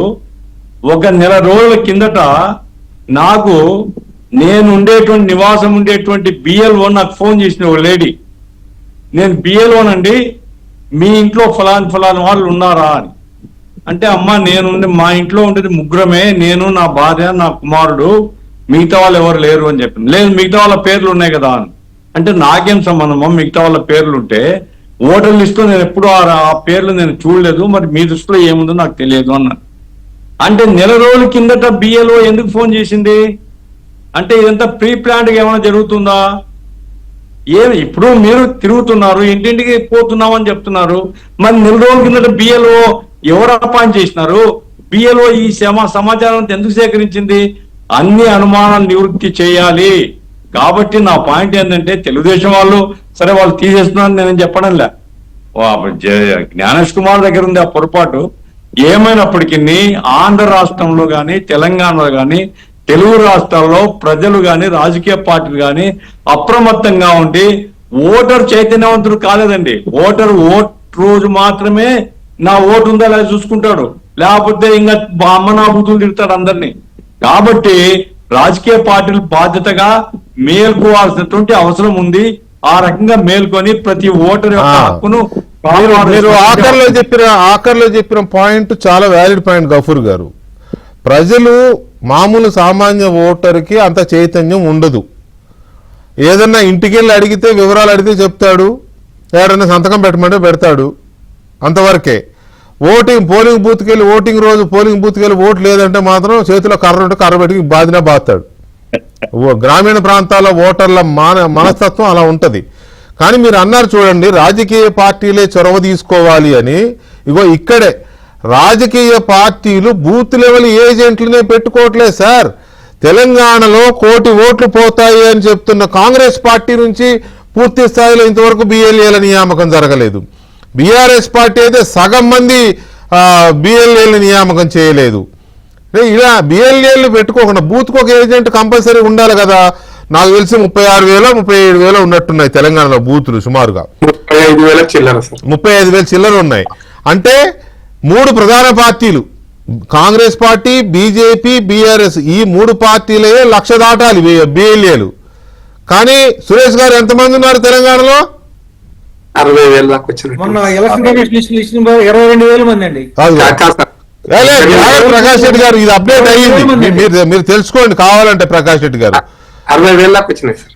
లేదు, రాలేదు, ఐఎమ్ షూర్ రాలేదు సార్. మేము 32,000 ఇచ్చాం సార్. మొన్న ఎలక్షన్ కమిషన్ ఇచ్చిన డీటెయిల్స్ 22,000 అండి. అదే తర్వాత మేము ఇచ్చాం సార్, మొన్న 6వ తారీఖు వరకు. మీరు 30,000 లిస్ట్ ఇచ్చారా? సుమారుగా సార్, సుమారు ఒక 100 అటు ఇటు 30,000. సరే, అది అప్డేట్ చేయాలేమో. మాకు వచ్చింది కూడా 25,000 సుమారుగా ఉన్నాయి. అట్లేసుకున్నా కూడా మీరు 30,000 ఇస్తే ఒకవేళ 55,000 అయి ఉండాలి. కాంగ్రెస్ పార్టీ కూడా 30,000 35,000 ఇవ్వాలి కదా, బీఆర్ఎస్ కూడా 35,000 ఇవ్వాలి కదా. బిఎల్ఏలు పెట్టుకోవడానికి మరి బిఎల్ఏలు దొరకట్లేదా, లేకపోతే బద్ధకమా? లిస్టు చేసే మహానుభావులు ఇప్పుడు దయాకర్ గారికి రోజు మీటింగులు, అయ్యా ఓట్లు పోతే చూడు, అయ్యా ఓట్లు పోతే చూడు అని ముఖ్యమంత్రి గారు పిసిసి ప్రెసిడెంట్ దయాకర్ గారిని మీద ఎక్కుతా ఉన్నారు. ఆయన ఏం చేస్తాడు? బిఎల్ఏ లాగా ఇంటింటి తిరుగుతాడా, బూత్కి తిరుగుతాడా? అది చేయకుండా 1 కోటి ఓట్లు పోతాయి, 2 కోట్ల ఓట్లు పోతాయి అంటే ఎట్లా దయాకర్ గారు ఇది చేయాల్సిన పని చేయకుండా? మీరు ఇప్పుడు బిఎల్ఏలు బిఎల్ఓలు పెట్టుకున్నా కూడా addition deletion authority election commission. మీరు ఇచ్చిన సమాచారం వాళ్ళకు నమ్మకంగా లేకపోతే యాజ్ ఏ జడ్జి గా దే కెన్ డిక్లేర్. అరే నువ్వు చేసే పని నువ్వు చేయాలి కదా ముందు. నేను చేసే పని కాదు వెంకటకృష్ణ గారు, ఎలక్షన్ కమిషనే నేరుగా ఎంటర్ చేసిన ఒక నెంబర్, ఒక వ్యక్తి పేరును ఎలక్షన్ కమిషన్ ఎందుకు తీసేస్తుంది? ఇప్పుడు బిఎల్ఓతో పాటు బిఎల్ఏ కాదు ఒక్క మాట వినన్నా దయన్న, బిఎల్ఓతో పాటు బిఎల్ఏలు కూడా క్షేత్రస్థాయి పర్యటనలో ఉంటారు కదా. అక్కడ ఏదైనా తేడా వస్తే బిఎల్ఏలు అక్కడే అబ్జెక్ట్ చేస్తారు కదా. అసలు బిఎల్ఏలు పెట్టుకోకుండా దుమ్ము పోసే కార్యక్రమం, బురద జల్లే కార్యక్రమం ఇప్పుడు ఇలా భయంతో మీరు ఇంతకు ముందు అన్నదే, ప్రతి జిల్లా, ప్రతి నియోజకవర్గము, ప్రతి మండలం బిఎల్ఏల మీటింగ్లు పెడుతున్నాం కదా. ఇప్పుడు ఎందుకు మాకు టైం ఉంటలేదు? ఇప్పుడు ఎంతమంది పెట్టారు మీరు? ఇప్పుడు మేము మొత్తం కంప్లీట్ గా పెట్టేసినాం. 35,000 మంది పెట్టారా? 32 అనుకుంటున్నా నేను. ఇంకా సబ్జెక్ట్ టు కరెక్షన్ కొంత ఇంకా యాడ్ చేయాల్సింది ఉంది. కానీ ఇప్పుడు బిఎల్ఏలకు ఇన్ఛార్జ్లను వేసినాం. ఎవరిని? ఎమ్మెల్యేలు, కంటెస్టెడ్ ఎమ్మెల్యేలు, తర్వాత ఎంపీలను ఇట్లా వేసి బిఎల్ఏలకు బిఎల్ఓలకు వాటికి బిఎల్ఏలకు ట్రైనింగ్స్ ఇస్తున్నాం. ఎట్లా ఎన్రోల్ చేయాలి, ఎట్లా అది ఓటు పోకుండా ఉంటది. ఇగో ఇన్ని ఎవిడెన్స్లు ఇన్ని ఇచ్చిండ్రు, ఐడెంటిఫికేషన్స్ ఇన్ని ఇచ్చిండ్రు, వాటి అన్నిటి మన ఓటర్కు మనమే సమకూర్చి పెట్టాలి. ఎందుకంటే ఒక ఓట్ ఎంటర్ అయితే ఎప్పుడు ఫైనల్ జడ్జిమెంట్ వస్తుంది? పబ్లిష్ అయినాక కదా ఓటర్ లిస్ట్. అప్పటి వరకు కూడా బిఎల్ఏ దాన్ని పర్సువేట్ చేయాలనేది వాళ్ళకి ఇప్పుడు ఇన్స్ట్రక్షన్స్ ఇచ్చి ప్రతిరోజు ఆ ఇన్ఛార్జీలు పోయి ఆ నియోజకవర్గాల్లో మొత్తం రోజు ఆ పని చేస్తున్నారు. నేనేమంటున్నా, అందరి ఓట్లు పోతున్నాయా? పోవట్లేవు కదా, కొందరియే పోతున్నాయి కదా. ఆ కొందరి వాటి విషయాలలో కూడా ఈ అనుమానాలు వస్తున్న క్రమంలో ఎలక్షన్ కమిషన్ అంటే ఎవరు? మనం ఏర్పాటు చేసుకున్న ఒక వ్యవస్థ. ఒక ఊర్లో మనం పెద్ద మనుషుల అందరం కూర్చొని ఈయనకి ఈ పని చేస్తారు, ఆయనకు ఆ పని చేస్తారు. అట్లాంటి మన వ్యవస్థ మీద మనకే నమ్మకం కోల్పోయే స్థితి ఎందుకు వస్తున్నది? మొన్న ఈడీ అయింది, అంతకుముందు ఐటీ అయింది, తర్వాత సిబిఐ అయింది, చివరికి ఎలక్షన్ కమిషనే. ఇక దానికి అనుమానం వస్తే ఈ దేశంలో ప్రజాస్వామ్యం గురించి చర్చ పెట్టొద్దు. మనం నేను అడిగే హక్కు లేదంటాడు. అందులో డౌట్ కమిషనే గనక అక్రమాలకో లేకపోతే తప్పుడు పనులకో గనక దిగితే ఇక ఈ దేశంలో ప్రజాస్వామ్యం ఉండదు, ఈ దేశానికి, ఈ దేశ రాజ్యాంగానికి అర్థమే ఉండదు. ఇక నేనేమంటున్నా, అందులో సందేహం లేదు. మీ స్టేటస్ లోనే నేను అనుకుంటున్నా, నేను గోవిందరావుపేటలోనే నేను చేసుకోవాలనుకున్నా. ఏమో నువ్వు హైదరాబాద్ లో ఉంటున్నావు అని మళ్ళీ నాకు గోవిందరావుపేటలో ఎవరో కంప్లైంట్ పెడితే ఆడ తీసేస్తున్నావు, నువ్వు హైదరాబాద్కి వచ్చినావు. ఎందుకు? నా ఓటుకు రక్షణ కల్పించాల్సింది ఈసీ, అదే ప్రొటెక్టర్ ఉండాలి. కానీ నా ఓటు పోతుందని ఈసీ మీద నేను కంప్లైంట్ చేస్తున్నా. ఒకటి. రెండో ప్రధానమైన ఆరోపణ కాదు, ఇలా ఎలక్షన్ కమిషన్ అనేది మన ప్రజాస్వామ్యంలో వెనకటికి రాజులకు పుట్టిన వాళ్ళు రాజులు అయ్యేటోళ్ళు, కానీ ఇప్పుడు ప్రజలకు పుట్టేటోళ్ళే రాజులు అవుతున్నారు. ఈ ఓటేసేటోళ్ళనేది మాయం చేసేస్తుంటుంది. నా ఓటు లేదంటుంటే, నా ఓటును తీసేసే హక్కు ఎవరికి లేదు ఈ దేశంలో, ఎవరికి లేదు. ఈవెన్ తో రాష్ట్రపతికి లేదు, సుప్రీంకోర్టుకు లేదు. నేను బతికి ఉంటే అంబేద్కర్ గారు చాలా స్పష్టంగా చెప్తారు, 1 man 1 vote 1 vote 1 value. అంటే ఏ మనిషికైనా ఒకే ఓటు, ఒకే విలువ. అది అంబానికైనా లేకపోతే కింద ఉండే ఇప్పుడు కూడా అదే కదా slogan, one nation one vote కాదు. ఇప్పుడు నా బార్గెనింగ్ కెపాసిటీ ఓటే. నేను ఒక నాయకుడిని అడగాలి, ఏయ్ నీకు నేను ఓటేసినా, నువ్వు నాకు ఏం చేసినావు, నా బజార్కి నీళ్ళు తెచ్చినావా? వేసిన రోజు ఇచ్చిన కదా, వేసే ముందు రోజు నైటే ఇచ్చిన కదా అంటున్నాడు నాయకుడు. అది కొన్ని విషయాల్లో అవుతుందేమో కావచ్చు కాక. ఓటు లేకపోతే మనిషి ఉన్నా చచ్చినా ఒకటే లెక్క అవుతుంది. ఎందుకంటే ఎవరోట వీడు ఇక్కడ వచ్చి తిరుగుతున్నాడు, అసలు ఇది ఏ దేశం పాకిస్తానా, బంగ్లాదేశా, లేకపోతే శ్రీలంకనా అని ఐడెంటిటీ, అది ఆత్మగౌరవం. ఎందుకు అంబేద్కర్ అప్పుడు జమీందారులకు, జాగీర్దారులకు, లేకపోతే పెట్టుబడిదారులకు ఉండే ఓటును సర్వసమానం ఎందుకు చేసిండు? అది దాన్ని కొట్టేసే కుట్ర బీజేపీ చేస్తున్నందుకు మద్దతు. కానీ ఇక్కడ ఒక పాయింట్ ఒకటి అర్థం చేసుకోవాలి మనం. ఉదాహరణగా హైదరాబాద్ తీసుకుంటే, మీరు గఫూర్ గారు, మీకు కూడా హైదరాబాద్ మీద మంచి అవగాహన ఉంది కాబట్టి, సురేష్కి ఉంది, దయాకర్ ఇక్కడ చూస్తున్నారు, ప్రకాష్ రెడ్డి గారు హైదరాబాద్ ఉంటారు. హైదరాబాద్ ఎగ్జాంపుల్గా తీసుకుంటే ఎప్పుడు చూడు 40%, 45% పోలింగ్ నమోదవుతుంది. ఎప్పుడు చూసినా. ఈ మధ్య చూస్తే జూబ్లీ హిల్స్ ఉప ఎన్నికప్పుడు కానీ, లేకపోతే కంటోన్మెంట్ ఉప ఎన్నికప్పుడు కానీ చూస్తే ఓటర్లు లేరు. దాదాపు జూబ్లీ హిల్స్లో 70,000 పైచిలకు ఓటర్, అసలు అన్ని ఒట్టి లిస్టే, అది వాళ్ళ మనుషులు లేరు ఇక్కడ. వాళ్ళు తిరిగారు కదా అంతా, సరే ఏ పర్పస్లో తిరిగారు, ముందు రోజు నైటు, ఆ ముందు రోజు నైటు ఏ పర్పస్లో తిరిగారో, చేతిలో బ్యాగులు పట్టుకొని తిరిగితే వాళ్ళు లేరు. అప్పుడు అర్థమైంది, ఓహో ఇంతమంది ఓటర్లు లేరు, ఒట్టి లిస్టే ఉందని. దాన్ని బట్టి అర్థమైంది అనమాట, పోలింగ్ పర్సంటేజ్ పెరిగింది. అంటే అసలైన ఓటర్లు ఉంటే వాళ్ళల్లో 10% మందో 15% మందో రారు, మిగతా వాళ్ళు వస్తారు, దానివల్ల ఓటు శాతం నమోదవుతుంది. బెంగాల్లో కూడా అంతే. మొన్న అంత శాతం నమోదైంది అంటే పోయినాయి 50 లక్షలు, 40 లక్షలు, 60 లక్షలు పోయినాయి, ఓట్లు పోయినాయి. అవన్నీ లేని ఓట్లు కాబట్టే ఓటర్ నమోదు పెరిగింది. కాకపోతే ఒకటే వ్యాలిడ్ పాయింట్ ఇక్కడ, 2024 లిస్ట్ ఎందుకు తీసుకోలేదు, ఎలక్షన్లు జరిగే స్టేట్స్ లోనే ఎస్ఐఆర్ ఎందుకు చేస్తున్నారనే పాయింట్స్ ఉన్నాయి. రైట్ అని ప్రకాష్ గారు మీరు కంక్లూడ్ చేయండి. సార్ మీరు అడిగారు ఎలక్షన్ ఎందుకు చేస్తారు, ఎలక్షన్స్ జరుగుతున్న కాన్స్టిట్యూన్సీ అంటే రాష్ట్రాల్లోనే ఎందుకు చేస్తున్నారు ప్రశ్న అందరు లేవనెత్తిన అంశము. దాంట్లో స్పష్టం ఏంటంటే సార్, స్టేట్ లో సెంట్రల్ ఎలక్షన్ సిఇఓ ఒకరు ఉంటారు సార్, ఎలక్షన్ కమిషన్ ప్రతినిధి ఉంటారు సార్. దాని కింద ఎవరు ఉంటారంటే సార్, మొత్తం 20, ఇప్పుడు తెలంగాణలో 38 జిల్లా కలెక్టర్లు, హైదరాబాద్ లో అయితే GHMC commissioner sir, election incharge. BJP పెట్టిన కాదు సార్, అయితే కమ్యూనిస్ట్ వాళ్ళు పెట్టిన కాదు, టీడీపీ పెట్టిన కాదు, టీఆర్ఎస్ పెట్టిన కాదు సార్. ఇక్కడ ఉన్నది ఇప్పుడు ఎలక్షన్ కమిషన్ రాష్ట్ర ప్రభుత్వ అధీనంలో పనిచేసే ఉద్యోగ వ్యవస్థనే ఎలక్షన్ కమిషన్ యొక్క డిపార్ట్మెంట్ అంతా కూడా. ఇప్పుడు మీకు బిఎల్ఓ బూత్ లెవెల్ ఆఫీసర్స్ యొక్క అపాయింట్మెంట్ సురేష్ గారు కరెక్ట్ చెప్పారు. 2004 తర్వాత ఈ టీచర్లను ఎలక్షన్ దీంట్లో పెట్టొద్దని సుప్రీంకోర్టు ఇచ్చిన ఆదేశాల మేరకే జరిగిందంతా సార్ ఇదంతా కూడా. ఇప్పుడు ఎలక్షన్ టీచర్లు ఎక్కడ కూడా ఏ ఊర్లో లేరు. గ్రామాల్లో అయితే విలేజ్ ఆఫీసర్ అయితే, విలేజ్ రెవెన్యూ ఆఫీసర్ అవుతుంటారు, వాళ్ళే ఇన్ఛార్జ్. నేను సూటిగా ఏంటంటే సార్, ఇది రాష్ట్ర ప్రభుత్వ వ్యవస్థ కాబట్టి రాష్ట్ర ప్రభుత్వాల యొక్క సిఇఓలు కలెక్టర్తో మీటింగ్ జరిగినప్పుడు వాళ్ళకి అనుకూలమైన డేట్లు ఎప్పుడెప్పుడు ఇస్తే అప్పుడప్పుడు సెంట్రల్ ఎలక్షన్ కమిషన్ పెడుతుంది సార్. నేరుగా సెంట్రల్ ఎలక్షన్ కమిషన్ వచ్చి ఇక్కడ నిర్ణయాలు తీసుకోవచ్చు సార్. ఇది మొదటి అంశం. రెండో అంశం, మీరు దయాకర్ గారు ఒక మాట చెప్పారు, మేము ఇన్ఛార్జెస్ పెడుతున్నాం. కాదు సార్, బిఎల్ఏ 1 అని ఒకడు ఉంటాడు సార్, బూత్ లెవెల్ ఏజెంట్ 1 ఉంటాడు. వాడు ఒక అసెంబ్లీకి ఒకడు ఉంటాడు, వాడు బిఎల్ఏ 2ని అపాయింట్ చేసుకుంటాడు. ఈ 2 అభ్యర్థులు ఎవరైతే booth level agent, booth level ఒక పర్సన్ ఉంటాడో వాళ్ళని బూత్ లెవెల్ ఏజెంట్ 1 ద్వారా మాత్రమే ఎలక్షన్ కమిషన్ కి ఇవ్వాలి. బిఎల్ఏ 1 ద్వారానే ఇవి ఇచ్చేసాలి సార్ వాళ్ళందరికీ కూడా. ఇది ఎలక్షన్ కమిషన్ యొక్క ప్రాసెస్. అయితే ఇప్పుడు మీరు అంటున్నారు కదా ఎడ్యుకేట్ చేయాలని, నేను ఒక మాట చెప్తున్నాను సార్. ఇప్పుడు కూడా ఈ వారంలో కూడా రాష్ట్ర ప్రభుత్వ అధీనంలోని మున్సిపల్ జిహెచ్ఎంసీ వ్యవస్థ ఈ బూత్ లెవెల్ ఏజెంట్స్ కు, అన్ని పార్టీల బూత్ లెవెల్ ఏజెంట్స్ కి, బూత్ లెవెల్ ఆఫీసర్స్ కి అవగాహన సదస్సులు ప్రతి నియోజకవర్గంలో పెడుతున్నారు సార్. పెడుతున్నారు వాళ్ళు కూడా ఇటువంటి ప్రోగ్రామ్స్ కండక్ట్ చేస్తున్నారు. కాబట్టి దీన్ని మనం తక్కువ అంచనా వేయద్దు సార్. దీన్ని రాకపోతే, ఓట్లు లేకపోతే ఇంకో అనుమానాలు క్రియేట్ చేయడం అంటే వాళ్ళు ఎక్స్ప్రెస్ చేయడం వేరు, కానీ జరుగుతున్న పరిణామం ఇది సార్. కాబట్టి ఎక్కడ కూడా రాష్ట్ర ప్రభుత్వ వ్యవస్థలు, సెంట్రల్ ఎలక్షన్ కమిషన్ కు సొంత వ్యవస్థ ఎక్కడా లేదు సార్. ఒక సిఇఓ అపాయింట్మెంట్ కూడా రాష్ట్ర ప్రభుత్వం యొక్క ఆదేశం, అంటే వాళ్ళ యొక్క అభిప్రాయం మేరకే నియమించబడతారు సార్. అంటే స్టేట్ ఎలక్షన్ కమిషన్ కాదు, సెంట్రల్ ఎలక్షన్ కమిషన్ యొక్క ఆఫీసర్ ఎవరైనా కూడా. కాబట్టి దీన్ని మీరు ప్రశ్నిస్తున్నారు తెలంగాణలో అంటే, తెలంగాణ రాష్ట్ర ప్రభుత్వ వ్యవస్థను ప్రశ్నిస్తున్నారా, మీ ఉద్యోగస్తులను ప్రశ్నిస్తున్నారా అనేటువంటి ఒక అంశం. ఈ బూత్ లెవెల్ ఏజెంట్ యొక్క పని ఏంటంటే సార్, బూత్ లెవెల్ ఆఫీసర్ సహకరించడం. మీరు అన్నారు కదా అన్ని పార్టీలు పెట్టుకోవట్లేదు. నిజంగా ప్రాక్టికల్ డిఫికల్టీ మా పార్టీలో నేను చెప్తున్నా సార్ అనుభవంతో.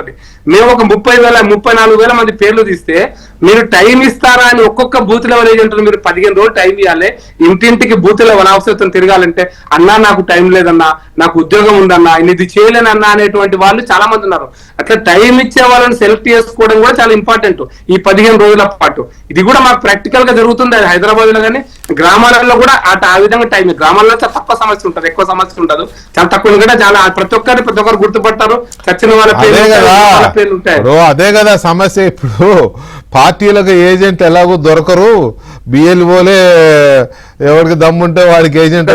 ఫైనల్ ఒక్క మాట ముగిస్తాను సార్, ఒకటే మాట చెప్తాను సార్. మేము కూడా గతంలో ఎలక్షన్ ఎన్రోల్మెంట్ ఫామ్స్ తీసుకొని పోయి మేము జిహెచ్ఎంసీ ఒకటి ఫైనల్ బండిల్స్ మాయం చేశారు సార్. బండిల్స్ మాయం చేశారు. ఎవరి ఆదేశాల మేరకు, ఎంఐఎం ఆదేశాల మేరకు కాంగ్రెస్ పార్టీ నాయకత్వంలో జరిగింది ఇది. ప్రకాష్ రెడ్డి గారు, వన్ థింగ్ ఈజ్ క్లియర్, ఇది మంచిదే కావచ్చు ఎస్ఐఆర్, నో డౌట్, దీనివల్ల మంచి జరుగుతుంది, నో డౌట్. కానీ చాలా సంక్లిష్టమైన ప్రక్రియగా మార్చేశారు దీన్ని. Point number 1. ఒక్క నిమిషం సరే, మీరు ఒప్పుకోకండి. పాయింట్ నెంబర్ 2, దేశవ్యాప్తంగా ఒకేసారి గనక జరిపినట్లయితే ఈ అపోహలకి, అనుమానాలకి పెద్దగా అవకాశం ఉండేది కాదు. అది రాష్ట్ర ప్రభుత్వాల నిర్ణయం సార్. అదే సరే, సిఈసి నిర్ణయం అండి. రాష్ట్ర ప్రభుత్వాలు మీరు వాదించకండి, మీరు సిఈసి ఏజెంట్ కాదు. మీరు దయచేసి నా మాట వినండి. ఎలక్షన్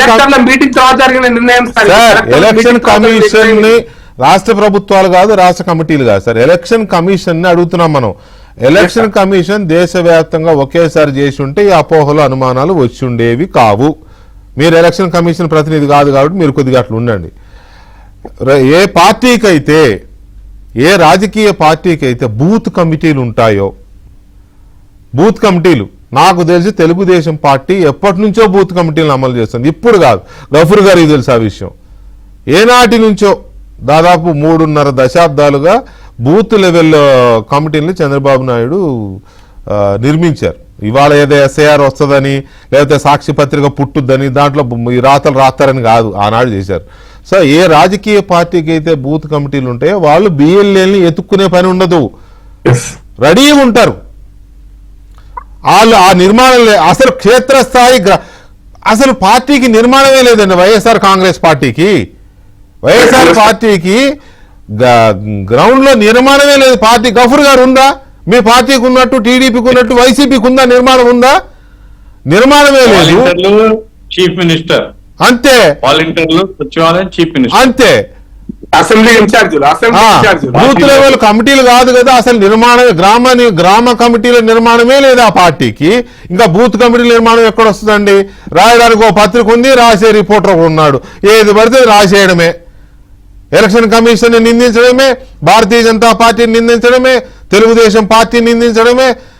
ఇది అంటే ఊరికినే ఒక మాట అనేస్తే సరిపోదు, దానికి ఒక పద్ధతి, ఒక ఇది ఉండాలి, రైట్? ఎనీవే, సో ఇలాంటి అపోహలు ఉన్నాయి కాబట్టి, అనుమానాలు ఉన్నాయి కాబట్టి ఏ మాట కామాట ప్రజలు అప్రమత్తంగా ఉండాలి, ఓటర్లు అప్రమత్తంగా ఉండాలి. వీలైనంత వరకు ఓటు హక్కును కాపాడుకోవాలి, ఓటు హక్కుని సంపాదించుకోవాలి. అవసరమైతే ఆ పార్టీ యొక్క సహకారం తీసుకోవాలి. లేదంటే బిఎల్ఓ దగ్గర కలిసి, బాబు మా ఇంట్లో 4 ఓట్లు ఉన్నాయి, మా 4 ఓట్లు కాపాడు నాయన అని చెప్పి ఎలాగోలాగా కాపాడుకోండి. ప్రజాస్వామ్యాన్ని, దేశాన్ని కాపాడండి. 1 nation 1 vote. Thank you very much Prakash Reddy గారు, గఫూర్ గారు, సురేష్ గారు అండ్ దయాకర్ గారు. Thank you very much sir. ఇది వాళ్ళ డిబేట్. మళ్ళీ రేపు కలుద్దాం. శుభరాత్రి.